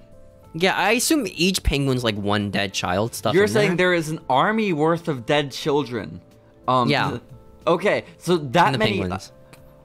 Tens, if not hundreds of children have died in this Perky's Pizza. I mean, Rey Mysterio just murders people on his job. Those are large truck-driving men and women, not young children in a Perky's Pizza. Maybe they died. Maybe the penguins killed the children as their army builds. The penguins are devious. Wouldn't there have to be an original penguin? Yeah, that's the original Perky, the main one, the one we saw. That was the first kid that died. Yeah. And they said, but also, calling back to one of the episodes of Stone Cold and Alberto Del Rio, Alberto stretches over to Perky's penguins, grabs the penguin before it's introduced, and uses it to make the coffee cold. Yeah, I was kind of confused what was happening in that episode. Yeah. I didn't know. I thought he grabbed a shoot penguin and was that's what I pouring thought too from its inside. So apparently these penguins, they're dead children, robots, and they can make stuff cold. No, it wasn't making stuff cold. It's straight up. That's where he got the coffee. He got the coffee from inside the penguin. Oh, they shoot coffee. They are coffee makers. Coffee of children. They are demon-possessed penguin coffee makers, man. It's their piss. That's what it is. The piss comes out their mouths? Yes. Oh. Okay. Anyways, guys. Episode 16. We all scream for ice cream. Why are we only on 16? Don't worry, we got like 10 left. We only got like 10 left, dude. Okay. CM Punk and Damien Sandow battle to determine which is better, the value of wisdom or ice cream. Punk manages to lure Sandow into a trap with the monster Kane, spoiling the episode. How'd you feel about this episode, man? A very deep episode, okay? And there's a lot of implications. For me, what does that mean? Don't you like both these wrestlers? Who? Sandow and CM Punk? Aren't they like your mans? I forgot I like Sandow. You're right. I used to love Sandow. You're kind of right. But I mean an especially deep episode lore-wise, more to the point. Because CM Punk is, before Damien even shows up, he's just serving ice cream to Kane, right? But CM Punk gives him the ice cream, and it has rainbow sprinkles on it. And Kane is like, Kane doesn't like rainbow sprinkles. And Punk's like, I can take them off, bro. And then Kane's like, no, that's silly. Don't even think about it. And then he's like, I kind of like the rainbow sprinkles, but if you tell anyone, I'm gonna beat your ass, okay? I'm gonna murder you. If word gets out, I like rainbow sprinkles on my ice cream. This will be the last time you ever see daylight, okay? That's what he says to CM Punk, right? And CM Punk says, yeah, man, that's fine, dude. And then the Kane goes off licking his rainbow sprinkles. Good for him, right? Subplot. That's what that is. And then Damien walks up, right? And he says, CM Punk, you are an ignoramus. And then CM Punk says, I don't know what that word means. And then they start fighting. Okay? As any good brawl begins. And then in the midst of their fight, Damien gets the upper hand, okay? And he takes the ice cream hat off of CM Punk, and he says, CM Punk, your days as an ice cream man are over. Just took his job. for me to be an ice cream. This is what Santino should have done. It's time for me to be an ice cream man. And Damien Sandow gets behind the ice cream booth, and he's ready to start collecting those tips, serving that ice cream. And then CM Punk yells out from the ground where he's all beaten up, and he says, "Oh my God! Did you hear? Kane likes rainbow sprinkles. Kane's gay. Did you guys hear?" Oh my gosh, he's gay? Kane is a member of the LGBTQIA plus community, Steven. AJ Styles is like quivering right now. He is. Kane walks up to the ice cream stand and he says, "I told you not to tell people I'm gay." And then he grabs Damien Sandow and he chokes him, and does he throw him into the sky, or does he just beat him up? I think he just throws him in the sky and just kills Damien Sandow. Oh shit, rest in peace, man. But that's what you get for outing someone. So yeah. Rest in peace, Damien. I like it. They played into the meta of WWE, because guess what? All those long hair bearded wrestlers do look the same. Seth Rollins, CM Punk, Damien Sandow, Elias. Who could tell the difference? Well, maybe not, but who could tell the difference, you know? And so, very good inside reference. They just made CM Punk Bugs Bunny. Oh yeah, he ate an ice cream character cone, and he says, "What's up, Doc?" Which was What's up, Damien? Damien's just a dick by in this show. That's his entire job. He's just a He was a dick on TV too, though, like on SmackDown. He wasn't like a the thing is, human being. Damien Sandow's character, right, is just CM Punk's real life character. So you're kind of right, Steven. Also, but CM Punk's character is also CM Punk's real life character. Again, CM Punk, also true. In this episode that we just watched, has outed Kane as being gay. So it's like, that's not a cool, like, a good person doesn't do that usually. Fuck you, CM Punk. Fuck You're not supporting them. Yeah. You can't come out to TV with an abortion's right t-shirt. He is not an ally to women or like gay people. Exactly. Yeah. So you out us. Next episode. All right, next episode. Episode 17, Coffee Showdown. Alberto is shocked when Miz attempts to use the facilities without buying anything, so he challenges him to a duel. Facilities is code word for shitter, Steven. He wants to use the restroom. Yes, just in case you didn't know. Alberto's like, nah, dude, you gotta pay first, man. Miz like, shit, I don't want to do that. Yeah. Fuck you, I'm gonna kill you. This is some real life news, Steven, that everyone needs to know about. Just last night, I was waiting in a parking lot, okay? And as I was waiting, I said, God, I simply need to relieve myself. I need to piss. And I looked around, I didn't know where I could go. But then I found a Schlotzsky's, an Austin sandwich eatery. And I went inside. I don't think it's just Austin. What? I don't think it's just Austin, is it? Schlotzsky's? Well, their nickname is Austin Eatery. Like, it's Schlotzsky's the Austin Eatery, man. You fool, you fake fan. But I go in. I never had Schlotzsky's, I'm gonna be honest. That's really unfortunate. And I didn't buy a single item, and I used their restroom. So they yell at you? Was it coded? Nope. I went to a restroom once and it was like locked, right? And I asked the Wingstop employee, hey, can I go to the restroom? Like, okay. I didn't buy anything, by the way, I just went to the restroom. I felt justified, though, using their restroom. What's the point of the code? Without paying? Yeah. Because I have eaten at that Schlotzsky's before, and I got a pizza. You got the receipt. You got a receipt for it. I did not have the receipt, but I got the pizza. And when I got the pizza, do you know what they forgot? What they forget? The cheese. The red sauce. It was they got a white cheese. Pizza. I know it, because there was no. How do you forget cream. The sauce? No fucking clue, but they did. So we sat there. It's a very there, important part of the pizza, and we shared a sauceless pizza. Toast? It was garlic toast, essentially, with no garlic. Cheese? Yeah, man. That's awesome, dude. It was so bad because we didn't realize till we got back to my apartment. So we sat there on the living room floor, sadly eating our Schlotzsky's pizza, being like, "Can you put ketchup on or anything?" No, man. Why? No, I couldn't. It was sad. I paid $14 or some shit for that. So fuck them. And everyone used their restroom. They're in Sunset Valley here in Austin, Texas.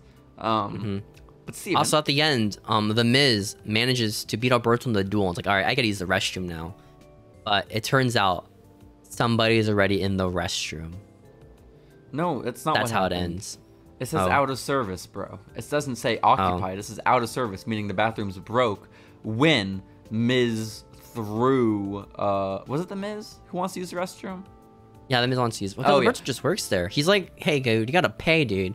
And Miz like, I'm not paying to use the restroom, dude. What is this, Mexico? Like, Alberto is kind of a great employee, but maybe he follows the rule book a little. Maybe he's too great of an employee, you know? Yeah, because we can just let strangers use the restroom. You know, we don't have to be. Maybe he thinks the Miz is homeless and doesn't want to support the homeless people of I get Slam that. City. Honestly, I kind of on Alberto's side again. So, Steven, how would you rate this episode? That's pretty fun, you know? 3 out of 5. Yeah. Starbucks cups. I'm gonna be honest. I'll give it 1.9 tires. Ooh, I was the Miz episode too. The Miz also says really, but isn't doing the Miz voice. It just says really, really, like in that tone of voice. He's never heard the Miz say really before, the voice actor. Yeah, he just reads it like really. He read the script. Yeah, and he went in his own way. That's his job, you know. That's his job. I guess so. He should episode do some more 18. Work, though. Recipe for disaster. Daniel Bryan visits Kane's kitchen. I just called Kane's kitchen. In search of an old recipe. Rey Mysterio designs on a food fight. The Rey Mysterio part was a split second at the end. Why the fuck is that in the Wikipedia entry? No, that's in the actual entry of the show. That's so stupid. Guys, this whole entire episode is Kane... Again, he's beloved now by the masses of students. Children love him. He's having ice cream day. He didn't murder many, but he is having ice cream day, okay? And he... And then Daniel Bryan shows up and is like, "Hey, Kane, I came here and also, Daniel Bryan is accompanied by a goat. He's a goat man. Back when it was funny to call Daniel Bryan a Billy Goat. I don't know if you remember. He still is the goat. And Daniel Bryan shows up and he says, "Kane, I want your organic hemp-based banana pudding recipe." And then Kane is like, "All my recipes are dark secrets." And then Kane, it's children. That's the recipe, guys. That might be the recipe. But Kane, just from Daniel Bryan showing up and being like, "Kane, I'd really love your recipe," he starts throwing things at Daniel, trying to murder him. Okay, the most dangerous foods he can find, he launches at Daniel Bryan, trying to kill him. And then, again, it's one of those tropes we talked about early on in Slam City. Daniel Bryan grabs some spaghetti and makes an impromptu wrestling ring out of it for the two of them. Out of spaghetti? That's crazy, dude. Out of spaghetti, bro. Oh. No. What's spaghetti then? Isn't spaghetti just spaghetti? Baguette? Baguette is bread. No, spaghetti. Spaghetti. Spaghetti. I said baguette. My bad, no, bro. Baguette's French. Yeah, no, you're right. You're right. But no, he was using spaghetti for the ropes, and it was a wonderful time. I like the one part where Kane was like, "Say hello to my little friend," and then the camera pans over to one of the students. Dudes. The dude's like, "Hey, what's up, man?" "Hi, my name's Bill." I think he's like a famous voice actor, that little kid, by the way, because I recognize that voice. Raps. Yeah, is that who is he like Catbug or whatever from? Was he like one of those? No clue. It's just the one kid. I don't know. But the kid's like, "Hi, I'm Billy." And then Kane's like, "No, not you." And then he pulls out a gun and he shoots it at Daniel Bryan. And then Daniel Bryan's dead. He's murdered. No. And then as Daniel Bryan's corpse lays there on the ground, Rey Mysterio, the crossing guard, busts in through the doors of the cafeteria and he says, "Food fight!" And then everyone starts throwing food. He's tired of murdering people at his job. Like, all right, other people have to murder too, guys. But this is just so disrespectful to Daniel Bryan and his memory. God rest his soul. Steven. Yeah. How do you feel about this episode? That's pretty fun, you know? 2 out of 5 spaghetti. Ooh, 2 out of 5? I was gonna give it like a 3 and 3/4 out of 5. I feel like the ending just made no sense to me, you know? It's just Rey Mysterio's a crossing guard. How did he get into the school? That's so creepy. He just walks into the cafeteria at the school. Like, who is this guy? I love the ending. I think it was this masked man walks into a school. You've never seen him ever. That's so scary for the children, man. Listen, in America, in Slam City, USA? You just don't appreciate good storytelling is what I'm hearing, okay, Steven? No. So, let's just hang with this, dude. Let's agree to disagree. Right. Episode 18, Recipe... Oh, wait, weird. Episode 19, The wandering nomad. Unable to find a job anywhere in Slam City, Santino wanders the streets alone until a happy accident puts him in the most unlikely employment. Is it like Batista? I walk alone. Yeah, you got it, Steven. Let's fucking go. So basically, in this episode, Santino's homeless. That's the episode. He's just a homeless man. He has a sign like, "Oi, I'll brawl for money." That's his sign says "Will brawl for money," whatever that means. I don't. Does that mean you will fight him? I also, is that what it is implying? Yeah. He will brawl other people for you. He will do your bidding. No one wants to help Santino. Like, oh fuck you, you're homeless. It's like a commentary on like what people act like in real life. You know, like when they say, "Oh, I donate to the homeless," they don't. Yeah. No one does that. You know. Yeah, which honestly, I kind of take back what I said earlier about Alberto Del Rio, because it would be a double standard if Santino showed up and Alberto turned him away. So it's good he's turning away both the scum of the earth like Santino and also the good rich people like The Miz. So I'm sorry, Alberto, for ever questioning you and your judgment. Man of the people, dude. The hero of the middle class like us. Santino wants a job though, okay? And he is very sad he doesn't have a job. He is very sad that people are ignoring him. And as he's there wandering, I imagine like I Had a Bad Day is playing in his head. You know, he's just wandering through the streets with a storm cloud over his head. He wanders upon CM Punk's ice cream stand. And it plays a song. Yeah, hell yeah. And then genius strikes Steven as Santino decides, I am going to start my own business. And immediately next to CM Punk, he begins an Italian shaved ice cooler. And he's like, Italian ice, it's not as good as ice cream. It's pretty alright. But it's not as bad as gelato. So. Is it sherbet? Oh, sherbet. You're right. Sherbet. Gelato is also kind of ass, though. Let's be honest. Is it? Yeah, it sucks. I can't tell the difference between like most like ice cream. It's so bad. It's so bad. Differences. Hey, did you know like ice cream at like stores are called ice desserts because they're not like they don't have cream in them to be called ice cream like legally? No, that's so now you sad. know. Yeah, or it's called like ice topping or something like that. Why do they put the Uncrustables in the frozen section? Because they need to be frozen. You gotta thaw them out to keep the shape of the Uncrustable. That's not how that works. Yeah, because if you take it out and refreeze it, it's gonna fucking lose its shape, dude. It's a circle. So if you take it out, it's always gonna be a perfect circle. You don't want to be all soggy and shit. I love a soggy sandwich. It's also like preservative. Like it probably preserves it better too in the freezer. I guess so, but the same goes for fruit. We don't put the fruit in the freezer. You know, you do. We put it in the produce Bananas? section. Bananas are in there the is produce fruit. section. There literally is fruit in the frozen section. There's bagged fruit, okay? Yeah. But these are not bagged. Well, I guess they are bagged Uncrustables, but they're not. Your point makes no sense. What are you arguing about? Well, it's not like one bag full of a bunch of Uncrustables. They each have an individual little bag. Okay, what about like fucking pizza rolls then, huh? Why would you bag that? Why would you put it in the freezer? Well, yeah, they should sell them fresh. You're saying what I'm saying. You're preaching to the choir, Steven. They should. Oh my gosh, when I worked at like Six Flags, dude. You know, like Dipping Dots are in baggies at some places, right? Or like gas stations.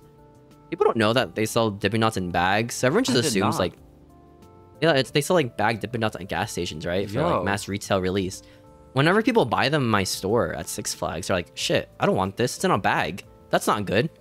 What the fuck, dude? Well, yeah, because Six Flags is confusing because they have a full-on Dippin' Dots stand just like a few feet away. And the picture's also like in a cup, so it makes no sense. That's kind of fucked. Yeah. What gas stations serve the bagged Dippin' Dots? Because this is a revelation to me. I know Buc-ee's has Dippin' Dots. It depends. You need like a specific freezer. You need a specific freezer for the Dippin' Dots one. So that's like a very expensive luxury gas station, like 7-Eleven.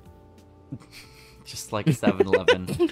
Nah, you're right, man. Anyways, the actual episode itself, oh no. CM Punk's like, dude, fuck off. You can't do that. You're stealing my business, man, of ice cream. And Cena's like, you know what? Fuck you. I'm gonna become a politician. And he does. Santino becomes mayor in less than a second. Okay? And he's like, I want to promise a free ice cream for everyone. And they're like, sweet, I love free ice cream. Woo! And then CM Punk's like, hey, man, how you gonna give it away? Who's paying for the free ice cream?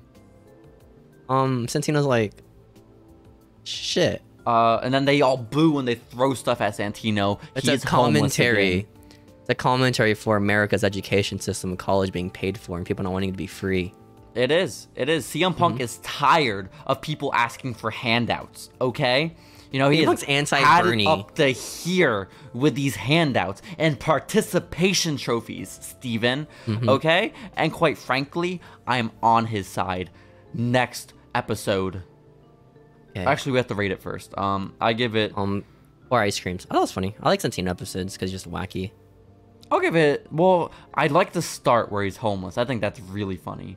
You don't like the joke ending where he's the politician in like 2 seconds? No, I'll give it 3.5 tires.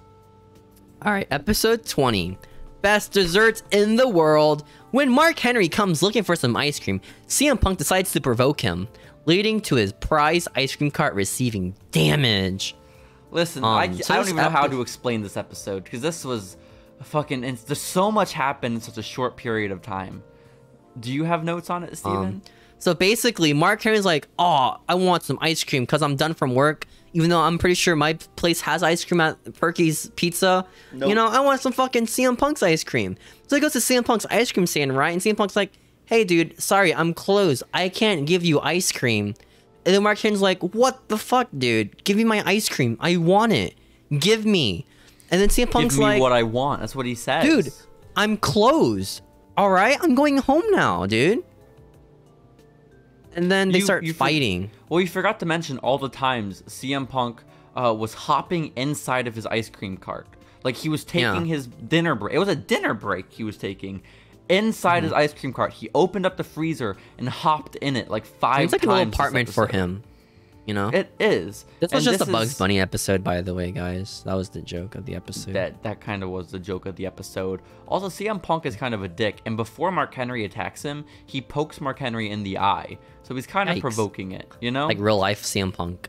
It's crazy. Also, they make Mark Henry the biggest idiot in this entire show. Like, make him illiterate, like he can't understand what closing means or like what ice cream is. And I have to ask, is this rooted in him being big or in him not being white? You know, is this racism or sizeism? Him being big. I think it's him being a giant.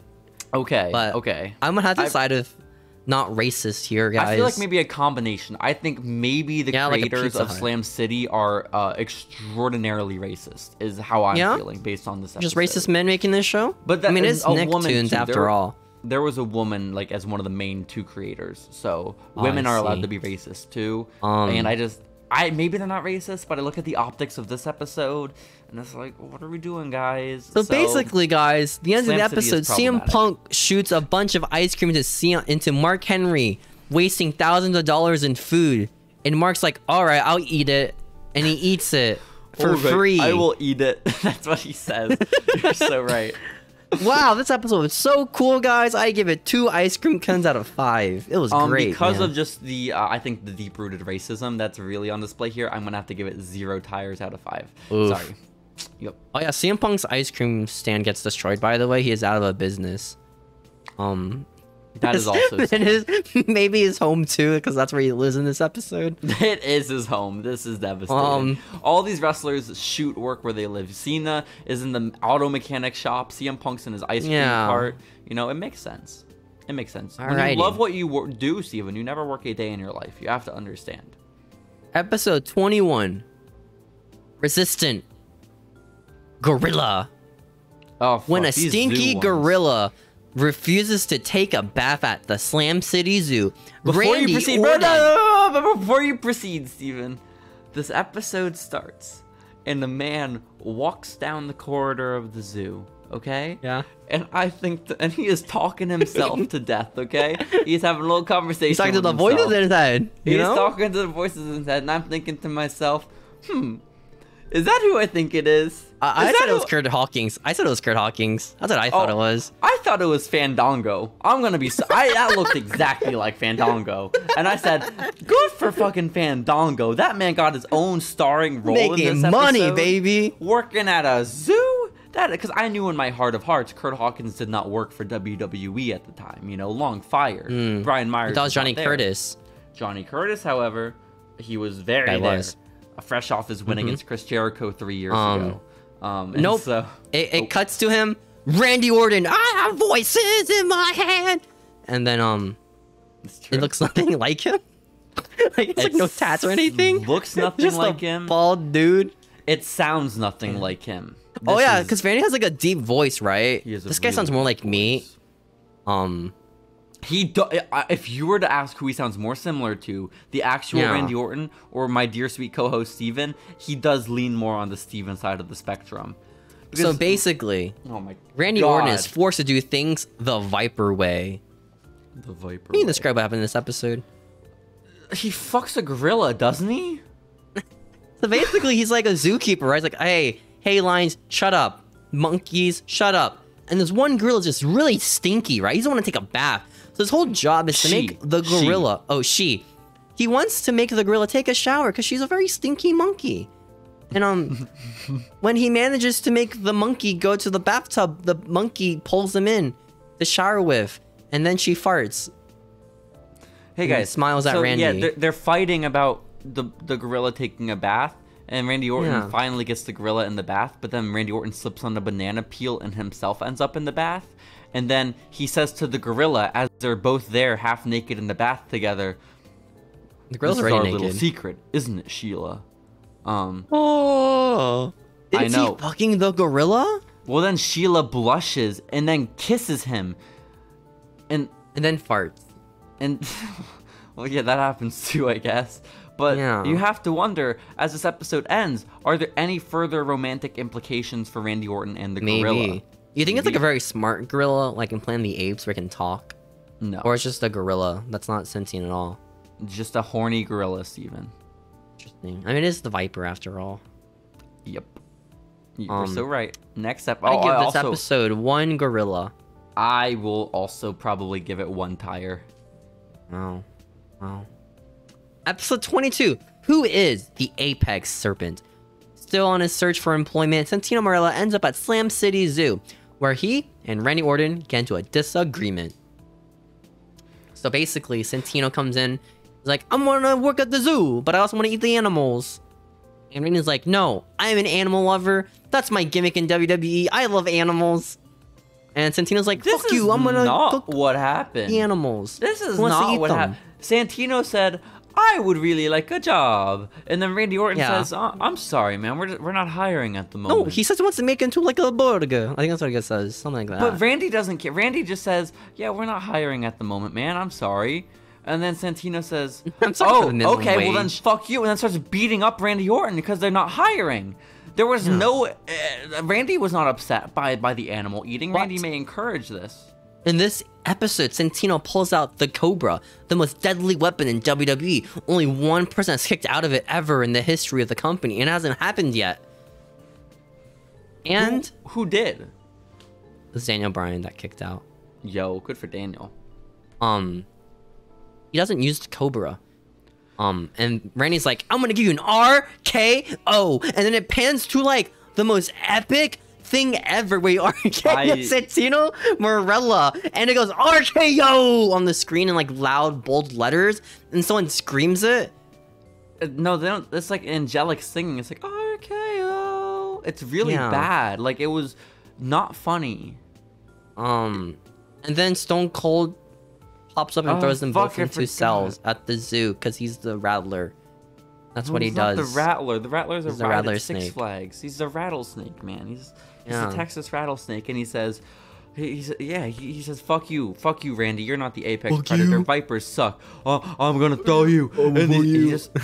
You're so good at that. I'm gonna throw you in the zoo. Wow, you are so good. Wow. Oh my god. Thank you. Oh my, do your best impression of the 316 promo. I just want to hear it again. I love when you do it. John, as you lay there as uncomfortably as possible. Wow, you're so good at it, Steven. Yeah, basically Randy and Santino are both in cages. No, 3 snakes, because that's how many snakes are in this episode. A cobra, a viper, and a rattlesnake. The rattlesnake wins every time. It's obvious. And the gorilla. I rate this episode 1 out of 5 tires. So, episode 23. Randy gets his goat. When an alarm and slams... Oh, there's a lot of Randy episodes in a row. That's crazy, isn't it? 3 of them. When an alarm in Slam City Zoo alerts Randy Orton that a wild goat is on the loose in Goat Mountain, he jumps into action to wrangle the beast. this episode starts with Randy Orton in bed with the gorilla. In bed, guys. This is post-coitus, okay? Exactly. Very hard and Randy very fast. Orton fucks animals, guys. This is canon. At least one. We don't know about that. We can't slander gorillas. He's into gorillas. At least one gorilla named Sheila, at the very least. Which is disturbing. That because at first I was like, is there an implication that they're fucking? And then this episode happens, and I'm like, there is a heavy implication that they are fucking, if not an outright admission. So yeah. I don't know personally how to feel about that. They really fell into controversy in their later years, did Slam City, with the racism, the homophobia, and now the bestiality. It's like, where do we go from here? It started out so wholesome with Kane murdering just a couple of children. Yeah, why are we into the zoophilia shit, you know? Yeah, man. I don't get it. So basically in this episode, on the alarms of the zoo, someone says, Randy Orton, there's a goat on Goat Mountain. Get him. And there's who could the goat be? A loose goat on Goat Mountain. Yeah. And so Randy rides Sheila the gorilla over to Goat Mountain as one does. They arrive at Goat Mountain, and there are a bunch of goats. And I think to myself, are they all on the loose? Or is this their habitat? Is this what it's supposed to be? It's called Goat Mountain for a reason, guys. I know, man. Nope, it's Daniel Bryan. He's the goat that they want, because he's a man. And you would think, why did they issue a red alert about Daniel Bryan if they think he's a goat? The dangerous man, dude.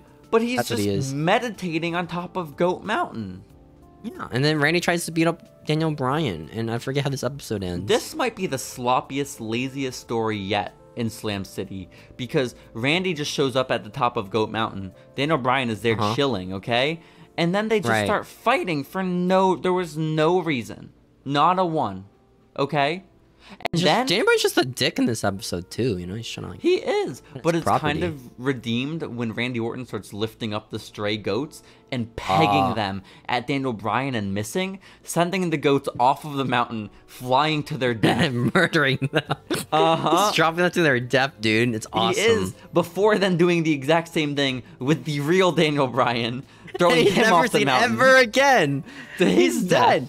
Daniel Bryan's legit dead. It's awesome. Seen again. It is kind of awesome. It is kind of awesome. Rest his soul. Steven, 5 goats out of 5, dude. 5. I will say it was the best zoo episode.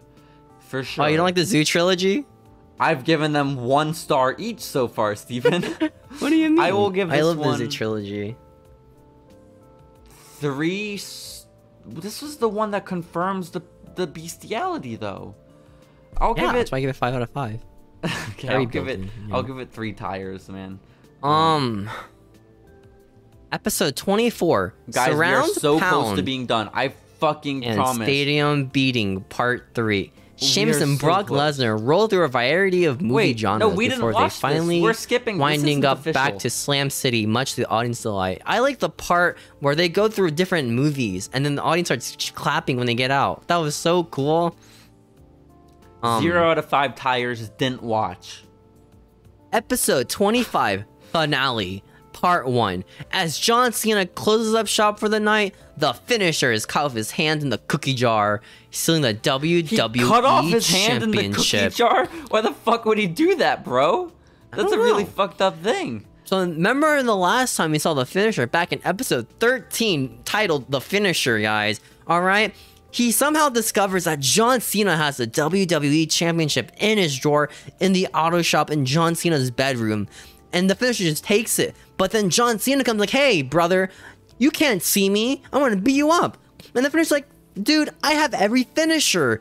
That's why I'm called the Finisher. And he does every finisher in John Cena. Like the choke slam. And the attitude adjustment. That's and then he takes off on a jetpack. That's the episode, guys.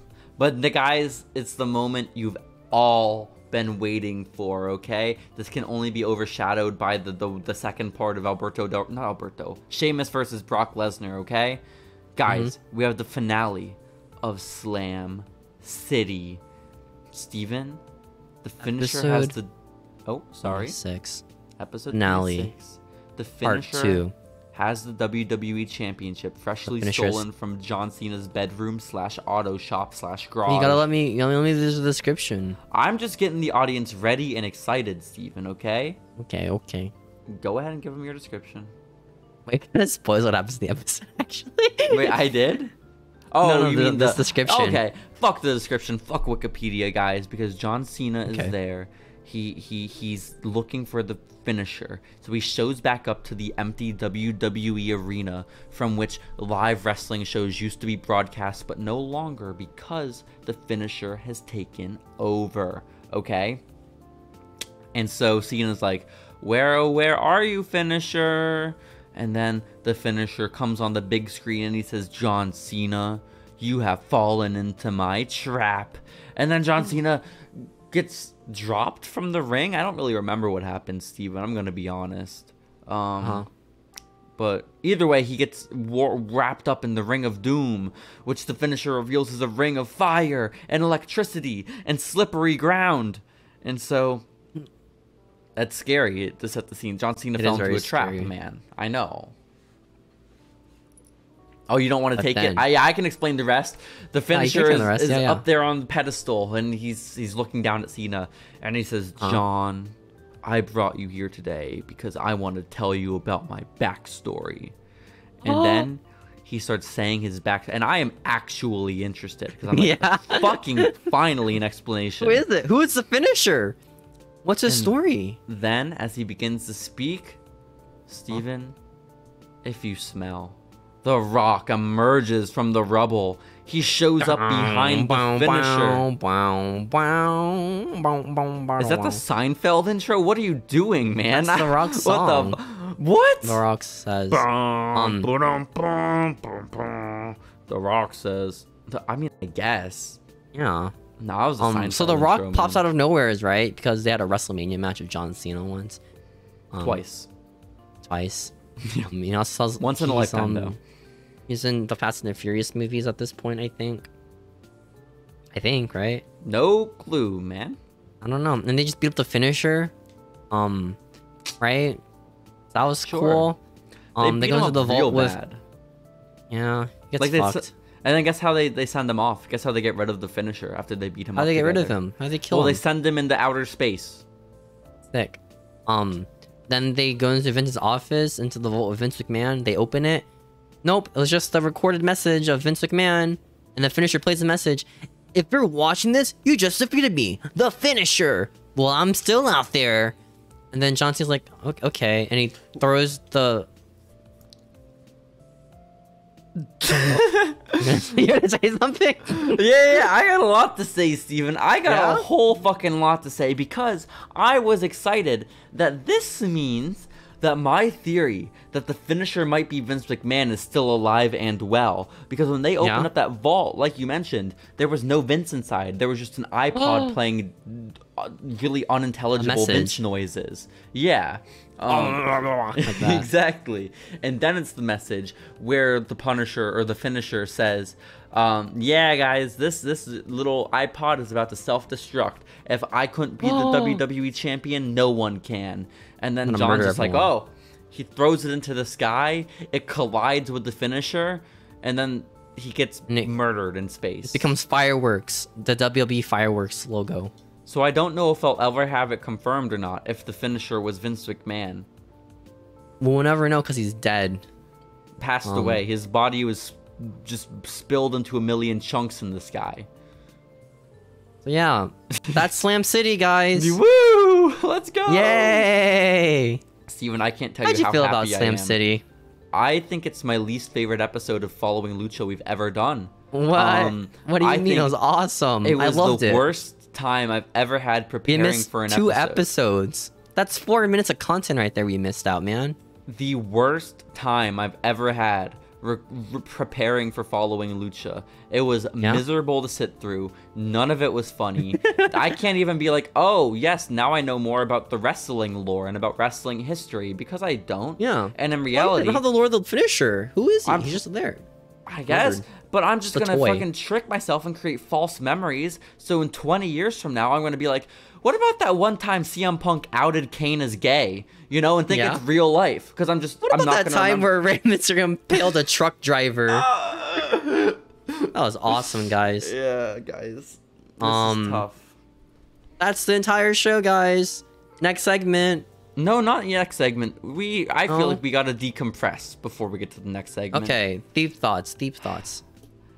I'm really happy it's over and done with. I'm glad I never have to watch Slam City ever again in my life unless there's a season 2, which, God willing, there is not.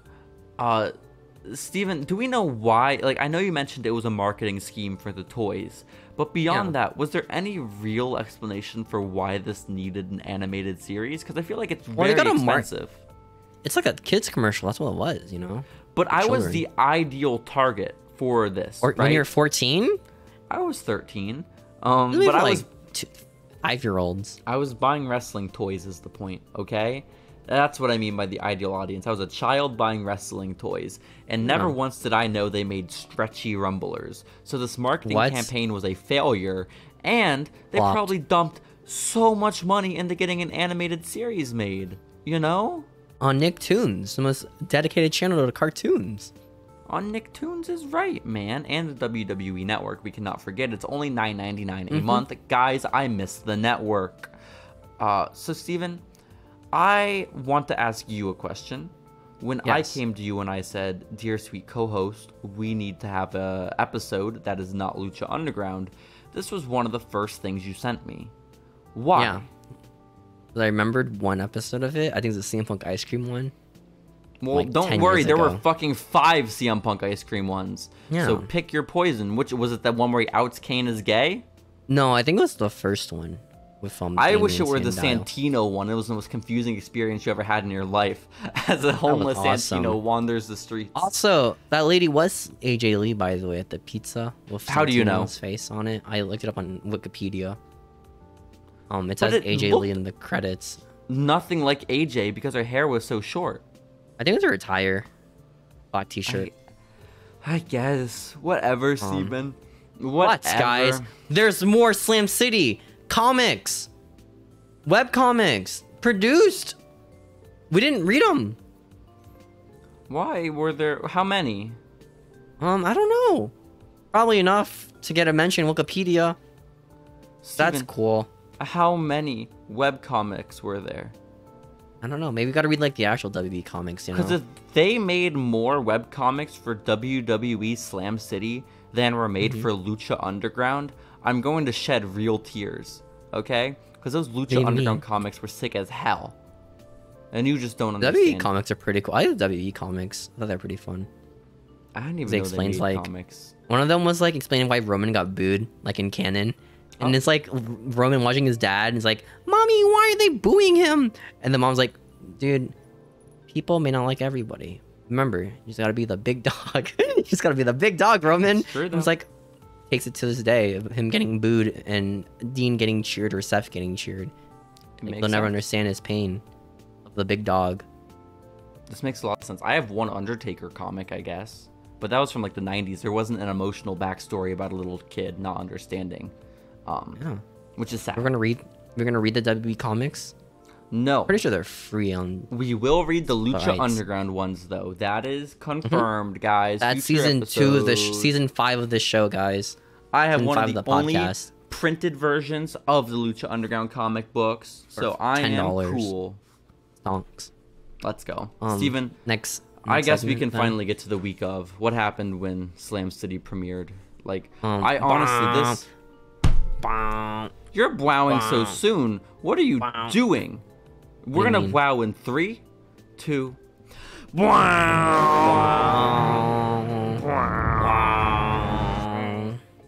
Hey guys, welcome. You're not the host this week. Oh yeah, you're right. I'm not the host. I let you take the reins with all the Slam City talk. Okay, but you are not the host this week. Fine, you can host. You are so silly. You are so silly. Take the hosting mic, man. Do you appreciate how we spent 2 hours talking about Slam City when the entire show was less than an hour? Because I do. Oh my god, that was awesome, dude. Either way, we're going to talk about wrestling from the week of March 16th, 2014, which is when Slam City debuted, Steven, okay? When it first aired. The feature. And this is exciting because this is about a year earlier than the other week of we usually do with all the Lucha Underground timeline. And this means one thing and one thing only. Steven, we are in the Brad Maddox era of WWE. Let's go! Let's go! He is currently goodness Raw general manager as we head into WrestleMania season, Steven, and I couldn't be more excited. I miss Brad Maddox on my TV screen every week. When is he all elite?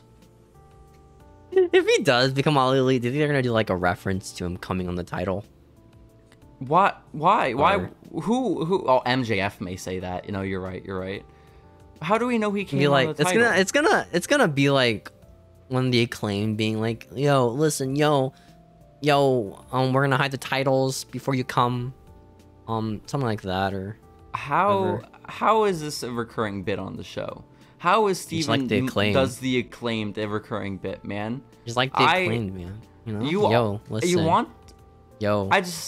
I worry because you bring it up on the podcast every week and you do your rap, but I fear that in between each rap, you never practice. You know? Yeah. We never see improvement, and I personally would love to see you improve. I'd love to see you reach the freestyle, man. Freestyling, bro. Maybe I'm being too harsh. Maybe you can hit us with another freestyle, Steven. You're hurting my ego and my just go for it again. Musical talent. Go for it again. Okay. You know? Yo, rap listen. Diss me even. Diss me. Yo. You look like Brad Maddox. You probably come like your mom. Okay, why is this a diss? Like, you said diss on you.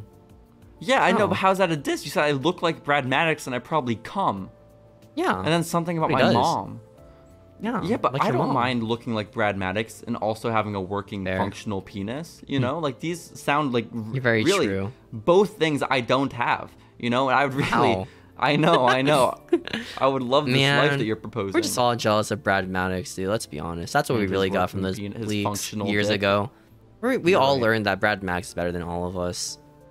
Yeah, penis-wise. Right. Penis-wise specifically.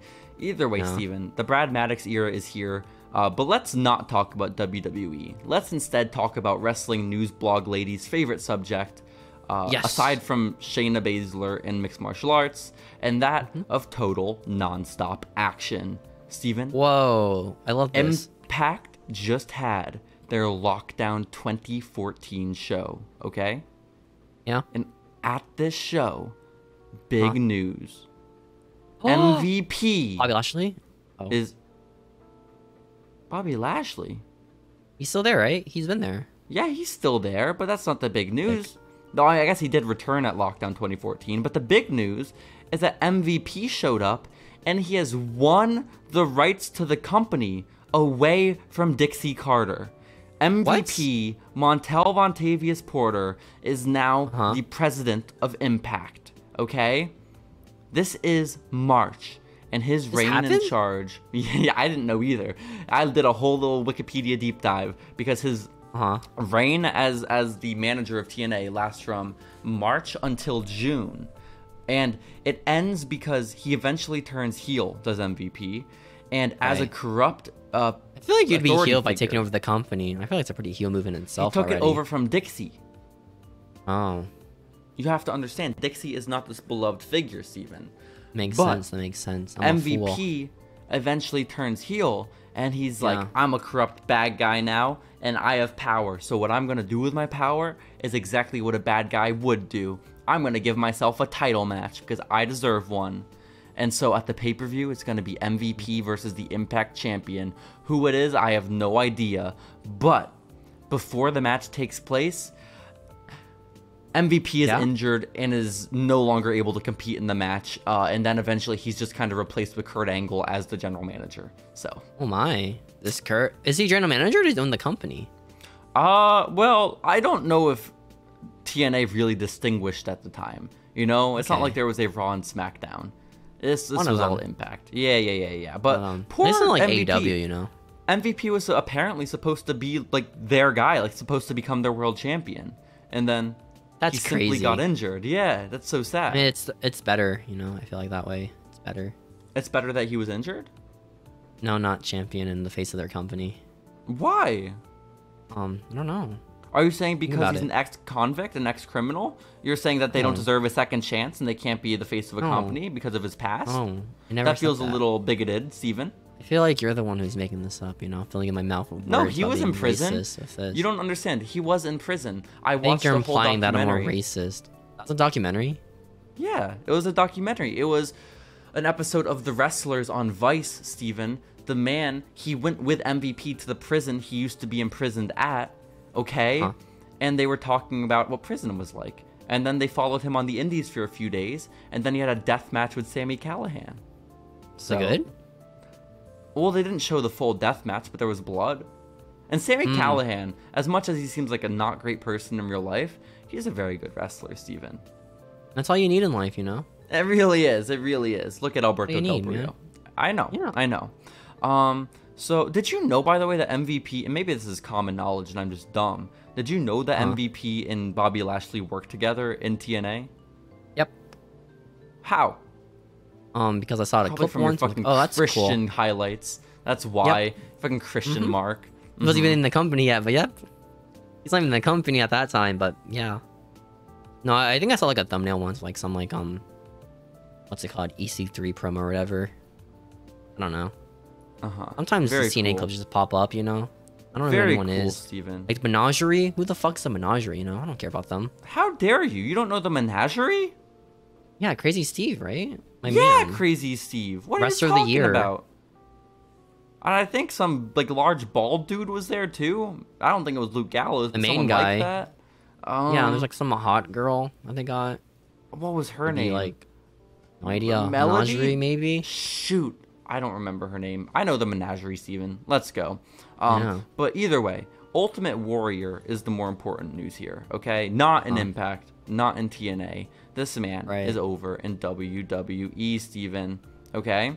Oh. And what's notable is that the Ultimate Warrior is currently penned to be going into the Hall of Fame this year, in just a month or so, actually.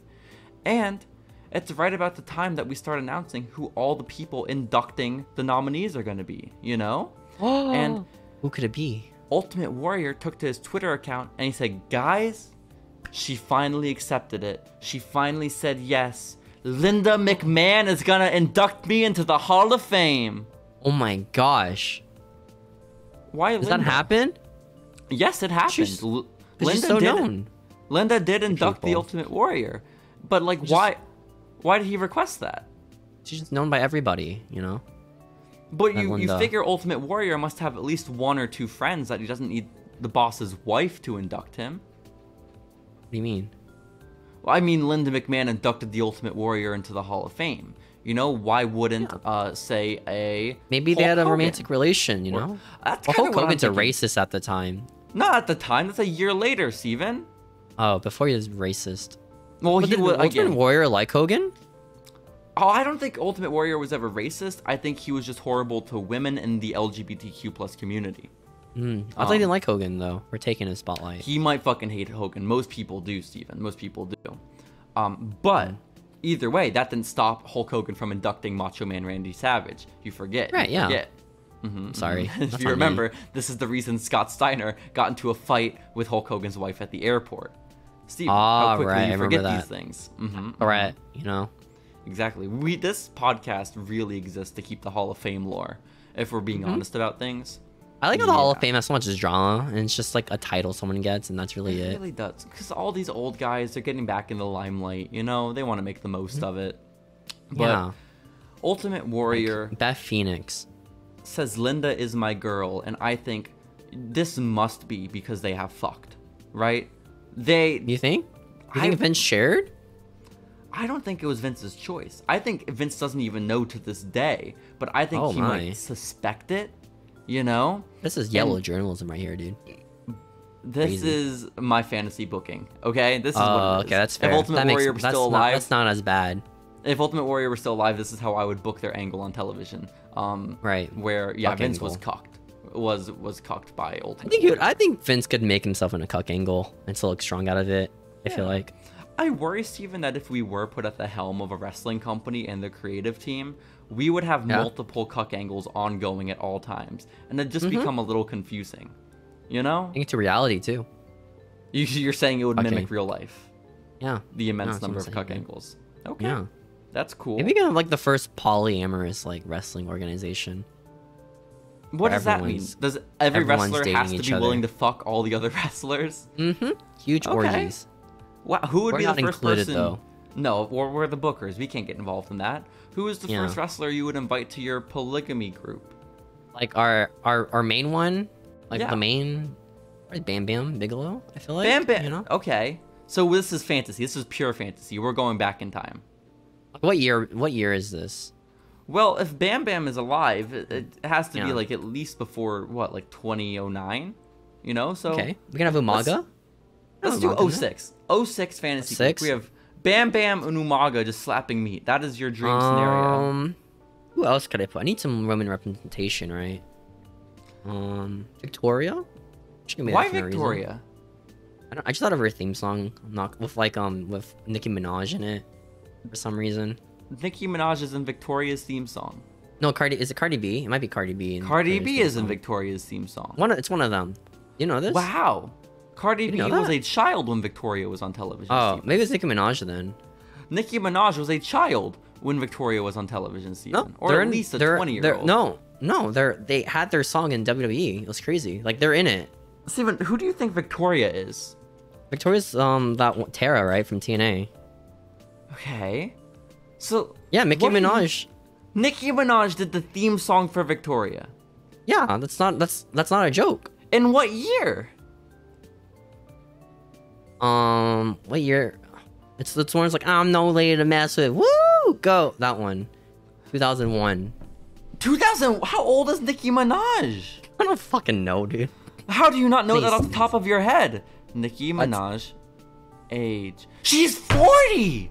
Nicki Minaj is 40, Steven. Yeah, why would you doubt me like this, dude? I thought she'd be like early 30s. I didn't know she was that old. I am sorry. You are a buffoon for doubting my wrestling knowledge, dude. She was still like a 17-year-old. The journalist. She was still like a 17-year-old when the song came out. So child labor. It's weird that you're kind of approving of that, Steven. So let's move on. I like the other song with Victoria. It's like the other one. I don't know what it's called. Dude, I don't think I've ever seen Victoria on TV. I think I've seen me neither. Trading cards, and maybe she was in a women's Royal Rumble. Your Sarah Terra run on TNA? I have not. Wow, she was partners with Brooke Tessmacher. Do you love Brooke Tessmacher? Love Brooke Tessmacher. She's awesome, dude. I like her finisher where she shoves her ass into their faces and moans. Well, seeing how invested you are in the knockouts division, Steven, I didn't write this down on my week of, but it's stuck in my head. Angelina Love. You should have run down. Angelina you should have Love run it down then. Has returned to Impact. That's it. Oh, okay, this is big. I'm sorry, that's bro. Crazy. I know. Have you ever? You know TJ Perkins, right? Our boy TJP, repping the land of the Philippines. He once tweeted out, I finger banged Angelina Love for 15 minutes. 15 minutes? That is some endurance. He tweeted about him finger banging his coworker on Twitter for everyone to see. I don't know why you would do that. 15 minutes though. You're really burying the lead here, Steven. Oh my god. He's just really good, you know, at finger banging people like his coworkers. That's cool. I'm sure his current wife and baby mother, Aria Blake, really appreciates it. He also likes saving fan fictions of him and other wrestlers to his computer. I did hear this as well. That's also canon. Good for TJ, man. He's living his best life. I feel like that was an early topic for Following Lucha. We got into that like episode 1 or 2 of the fan fiction. This was exciting times. I know. This is great, dude. We're repeating our topics now because we're running out, you know? Let's go. Well, let's not repeat, Steven. Talk about. We need to talk about the Yes Movement hijacking Raw in 2014. That's not part of Slam City. You have to imagine, how could two massive events, two seismic events in the world of wrestling happen in the same week, like the release of Slam City? Why would they do this, dude? And Daniel Bryan hijacking Raw. And that's where the Funkies were. Wait, no, it wasn't. No, it wasn't. That was his retirement promo. Sadly, a couple years later. But Steven, I thought to myself, wow, this is kind of an iconic wrestling moment. You know, they always show it in the video packages where all the fans are in the ring and their gray Daniel Bryan t-shirts doing the yes. And I thought, let me watch this just for the episode, you know, kind of get a refresher. And I was reminded of how I felt at the time. My feelings, I think, are still true of how they were originally. This segment is very awkward. This segment... Well, it's just a bunch of people in the ring cheering yes. Right? Awkwardly. Well, they're all like getting into the ring really slowly. You can tell they're not actual fans hopping into the ring because they're all wearing like the same t-shirt. Yeah. And so like they're very cautious about what they're doing, and it's just like all a bunch of middle-aged bald white men stumbling into the ring. Well, they chose all the neck-beardy looking men. They did. Yeah. They did. And then JBL is just screaming the whole time, "Call the police! Call the police!" As just these non-threatening beta men are entering the ring, Steven. It's a wonderful time. Awesome, dude.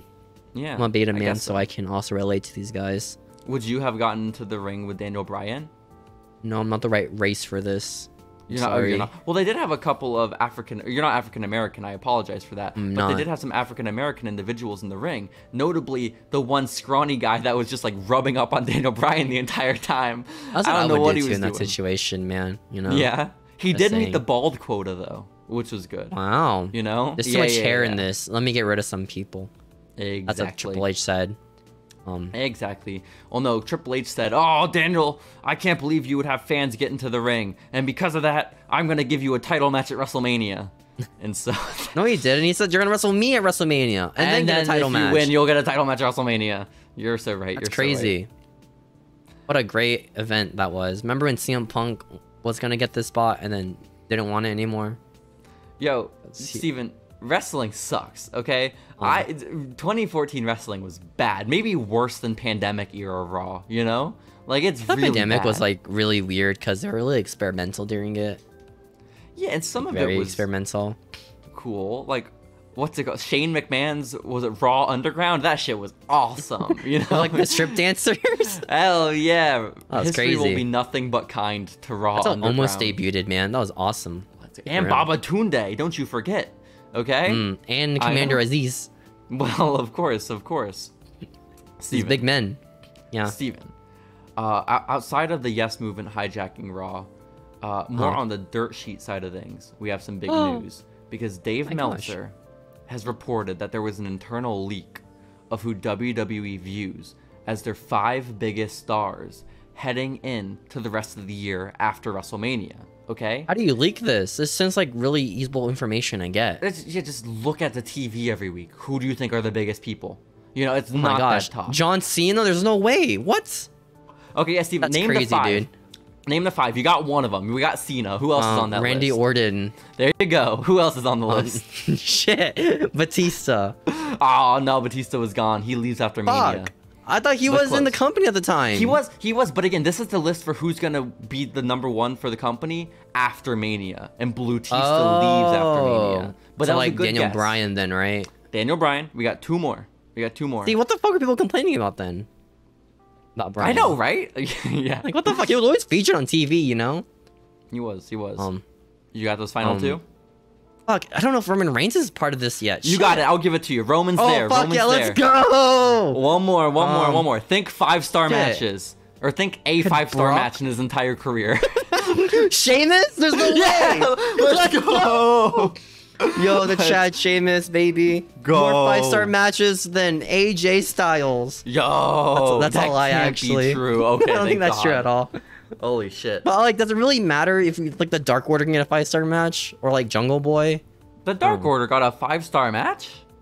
I don't know. I know the Jungle Boy got one for that. They might get a 5-star match, and that's enough for you. Okay. Hey, you know what Dave likes? He likes 6-star matches, 6-man matches. You know, he loves the 6-star matches too, though. You're not wrong, Steven. He's made like what 3 of them in his lifetime. It's crazy. What does 6 stars mean? How is it 1 star better than 5 stars? What does that mean? Because it's what's the extra credit here? You just don't get it. You just don't. No, I don't. It's like 40 minutes long. You don't even know. You probably haven't even watched the 7-star match between Kenny Omega and Kazuchika Okada. So is it just the same match, but like longer? Well, it went over an hour, so How do you watch a match for 1 hour? Like, there's so many rest holes, I assume, right? They're just dead at that point. How do you watch a match that's over an hour? And then how do you pretend to enjoy a match that's over an hour? Oh my gosh. Okay? Like, I get tired of matches like 5 minutes. You know? That's a problem. I know. It's a problem. Maybe I just don't have attention spans, you know? Maybe I'm like a zoomer. I only watch TikToks, you know? I don't have enough patience to watch an hour-long match where they I understand sleep it, Steven. for most of it. I understand it. Maybe. But you know what? You know what's maybe more suitable for us and the content that we need to be consuming? Maybe those hour-long wrestling matches are too much. We need to get back into watching music videos. You know, like a quick 3-4 minutes and we're done. We're out. Right. You know? Right, right. A great way to start this off could be Trey Songz, Nana. Steven, do you remember this song from 2014? Na na na na. Were you about to sing Na Na Na Na Goodbye? Because that is not the song. Okay. Dang it. What song could this be? I don't really know. I had never heard it before, but it has over 250 million views on YouTube, which is okay. That's pretty decent, That's you know? nice. That's pretty good for pop What's song. notable about it is that starring in the music video is none other than Nikki and Brie Bella. Fuck. That's so close. Sasha was what? Sasha had to have been like a teenager back then, Steven. 2014? I think. Well, maybe very early 20s. I don't know. Is she even 30 yet? I think she might be like 29. And this. Okay, maybe early 20s. You're right. Maybe. No, she had a dream and she made it, dude. Not yet though. Did. She did. You're right, Steven. Can you Google Sasha Banks' age 2014? Just for confirmation. Okay, Sasha. We can just subtract the number, right? Right now, she is 30. 30? She's so old. I know, right? So we're taking away 8 years. She was 22.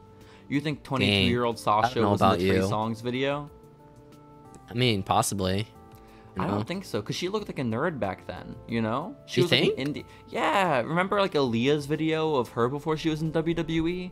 We're like in that territory, you know? What did she look like before? Like indie Sasha Banks? Not like current Sasha Banks, not like Mercedes. Oh my god, that's Sasha Banks? What the heck? I know, right? Crazy. So I don't think Trey Songz was inviting her to the music video, but again, Nikki and Brie, they were there. They were killing it. They got 297 million views. And I know we remember the song dearly, fondly. But Steven, something we remember even more fondly is, of course, the episode of The Talking Dead that aired this week. This one with CM Punk on it? This is CM Punk's first appearance in any public capacity. Oh my gosh. Walking out on WWE. Almost a month later. They mention that he was a wrestler or just some dude? That's a good question. I wonder if they called him Phil on the show, because that'd be fucked up if they did. Phil, how do you feel about this episode of The Walking Dead? I see. That'd be so sad. This is before I watched The Walking Dead 2. So I think I watched it later this year. I watched it like a year after this, like the first 2 seasons. I like season 1 a lot, and season 2 I just despised. 3 I never finished. I just thought 3 was like, oh, I had enough of this. I'm gonna turn it off now. That is devastating. So you weren't watching. I'm glad I stopped. But how are you gonna have the context for the CM Punk episode of Talking Dead? What season of The Walking Dead is this? If this is 2014, it had to have been like season 5 or 6. That's too much. Walking Dead. It's just zombies. What else can you do? What can you do? You don't understand, because they had the one guy from Everybody Hates Chris on. And he died. I saw that. Yeah. Spoilers. But that was around this time, Steven. So when you get the girl from not Nate, what is it? Nate, that one show, Nessa Classified, School Survival Guide. Oh my gosh, she's still on. Rosita? She's still alive? Serratos is her name. Yeah, she's still alive. Goodness, she's alive. She had a baby. She's had multiple love interests die. But God, she is amazing. Oh, is she just Maggie? Is she just like Maggie too? No. Well, maybe. Now that you say it. I like Carl's love interest. The little other. Yeah, before she got murdered. You didn't watch that far? You don't know who Enid is. I was just like saying yes. I'm at this point where like I can talk about anything and say something, and someone else will fill in the blanks in for me, and I just like agree to it blindly. That's where I'm at this point. I just know how to talk to people like that, you know. the final episode that Carl was on was sick, okay? Guys, this is a Walking Dead podcast now, sorry. Because the entire episode, they play Bright Eyes, First Day of My Life throughout the entire thing, and it's sick, okay? It's the through line of the episode, and it's very good. You have to understand, Steven. Don't you love that song? Don't you love Bright Eyes? I love The Walking Dead. It was so good. Oh my god, you fake fan. Remember like in the first season where they were hinting that it was like a government thing, and they never talked about it ever again? I feel like them going to the Center for Disease Control should have been a way bigger event than it was, you know? Yeah, they go there and it's like, hey guys, you're actually all infected. And then the place blows up. Tough. And then the one lady just chooses to stay there. Remember that? She just commits suicide. It's hinting that like, yeah, this shit is like some government secret, you know? Well, yeah, the government man committed suicide. Nope. Fuck you. That's just the setting of the show, man. You don't get it. Walking Dead's too deep for you. Steven. It is too deep. Steven, what is also probably too deep for you is Scooby Doo Wrestlemania Mystery, because the DVD and Blu-ray box set combo pack has just come out in Walmart stores. Fuck yeah. I'm going to be honest. I don't know if I can handle 2 Scooby Doo Wrestlemania Mystery podcasts, Steven. There's 2?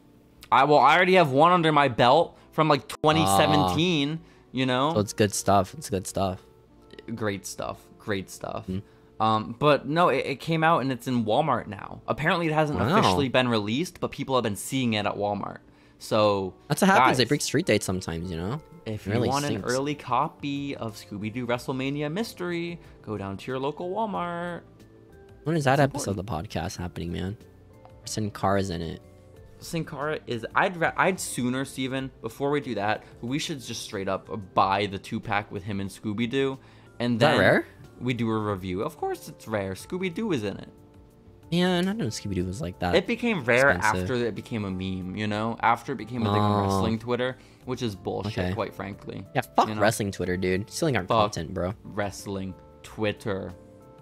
Steven, even bigger news, also coming out of this week, is that not only have we seen the release of Scooby Doo WrestleMania Mystery, but the news of Mickie James' pregnancy was also announced. Oh my gosh, she's pregnant with Magnus's kid? Well, listen, this was a mystery for a little while. Whose kid is it? Whose kid is it? Because Magnus and Mickie James had broken up. But Mickie James confirmed that they are having sex again, and they had a baby, so. Oh my gosh, good for Magnus, dude.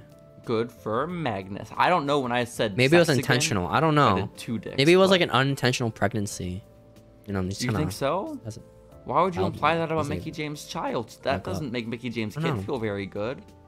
Mickie James, there's a lot of history in the WWE, you know? That's profound. She has a lot of history on the USA country. Network. You know? She had that one photo shoot that we don't talk about. What? That was Mickie more than a photo shoot, man. That was a whole video set. That was not a locker room. Oh my gosh. Crazy. I know. We're not supposed to talk about this. We're not supposed to talk about it. Well, no, that one was not a leak. That was her consensually being like, yes, I want to do porn. You know? For money. For money, yeah. You're saying no one can consent to porn because you know what I just thought of? What? You ever seen like that one like weird sexual wrestling video of Seth Rollins where he's stretching? Like sexually? No. What is it? It's crazy. So like it's like a fetish thing where people watch like wrestlers stretch out and like moan. And they're like wrestling while moaning. Singles, it's so weird. There are solo sessions, like Thunder Rosa actually does it, where like she has a promotion and you can pay her to choose like 2 wrestlers, and then it can even be her, and they'll wrestle a special match just for you, and you tell them things you want them to do. Pay-per-view. But it completely falls into like fetishism, you know? So this was Seth Rollins stretching, by himself. Like, maybe by himself. I don't know. Maybe it's some Did you see that video of Sasha stretching? Not sexual, but that might be the same. No, never mind. No. The Sasha video came out this week. Sasha Banks has a man in Florida that she gets stretched out by, and if I am Mikaze, I am very concerned. But she gets stretched out by this dude on a regular basis, and this time they posted photos, and he has her tied up like a pretzel, hanging her in the air, like ass to crotch. It was some crazy shit, man. I'm not exaggerating either. Right like now. I'm not even close to exaggerating. Like it's more explicit than I'm describing it. It's crazy. Oh, there's Naomi. Naomi was also there. This is true. Oh. But we're stretching. You didn't see this, Steven? This was all over Twitter. This was all over Twitter. Oh my gosh. Oh my gosh, he's bending Naomi, dude. He is or she is? He is. Oh man. This is crazy, dude. This is good content. Poor Naomi. Yeah. It really is. So guys, go Sasha, stretch out Sasha getting stretched. And then final bit of news I have from 2014 is that I'd love to get split, says Zaya Brookside. No. You would love to get split open by Zaya Brookside? Oh, that's what she commented on the video. Oh, okay. That's cool. I was going to ask you a question, Steven, that given that we are deep into the Brad Maddox era of WWE, what do you think the main event of SmackDown this week might be? Sheamus versus Sin Cara. Ooh, no. That might have honestly been earlier in the card. It sounds vaguely familiar, that match. But the main event, Sheamus.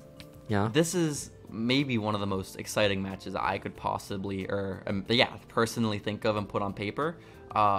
Steven, it was two giants, two behemoths going at it, two stars of WWE Slam City. Does that give you any hints as to who might be in the main event? Ray. No, not Ray. He is not a behemoth, unfortunately. Daniel Bryan. He is not a behemoth. Okay, you got one of them. Kane versus Big Show. Yeah, let's go, baby. What a match, dude. What a banger. Apparently, the Shield came out at one point to try interfering, but then Kane and Big Show fought it out anyways. They were like, fuck you, Shield. We're going to ignore you. And so, yeah. I love the Shield. They're awesome. Yeah. Did the Shield fight the New Age Outlaws at that WrestleMania and lose? Yep. Because that's crazy. No, they won. Oh, they won. Okay. That's less they crazy. went with like the face masks. You're sure that the New Age Outlaws didn't win? No. Okay. I'll take your word. I feel like I remember watching WrestleMania 30 a couple years ago. No, they beat Cody Rhodes and Goldust for the title. Okay. Yeah. That WrestleMania was bad, by the way, because the top of the card was really good. You know, Brock versus Taker, Cena versus Wyatt. Yeah, the greatest match of all time. Hell yeah. And then the triple threat with Daniel winning the title. But everything else is such a steep drop off. Like you have Wade Barrett versus Sin Cara. I mean, not actually, but like that kind of match, you know? The entire card. It's really fucked up. Justin Gabriel versus Sin Cara. What a banger, dude. That's a cool match. That's a fun match, Steven. But either way, this has been an episode of Following Lucha. This has been Following Lucha. We watched Slam City, regrettably, and we'll never have to watch it again. So, oh yeah, guys, no current event segment this week either. We're already 2.5 hours in, and this was a pre-record. Get tricked. Yeah, fuck you. So, fuck you. Hey guys, if you want to help support the podcast, give us 5-star reviews on Spotify, Apple Podcast. Maybe subscribe to the YouTube channel, like the video, comment if you want. And if you want to help even more, you can help support the channel by donating to us on Buy Me a Coffee. Is that what it's called? Something like that. But what's most appreciated is if you could follow suit with the last person to leave a comment on our YouTube channel and just say that I am beautiful. Shouts out to whoever that dude was. Very nice. He said JC is beautiful, and I agree. And more people should be talking about it. Steven, you always get the attention in the comments. Okay, let some come my way. Okay. They say, oh, Steven's the best Pokemon player. Oh, Steven always has the W takes, you know? If someone calls me pretty... Steven, that's what they call me. That's what they call you. That's what they call me. Remember when I said Jeff Hardy had a shit debut and I wasn't wrong about that? Let's go. Where is he now? You're right, Steven. Where the fuck is Jeff now? Where is he now? Is he injured still? Is he actually just still injured, Jeff Hardy? I think he's like getting sober, like in reality, you know? Uh-oh. Yeah. Yo, can we for that MJF promo? I feel bad for MJF, by the way. He's getting fucked. I feel a little bad, but like he'll do okay. He's making money now too, which is good. So I feel less bad. Yeah. Steven, we'll be back next week with more W takes and more Following Lucha. Until then. Bye, everybody.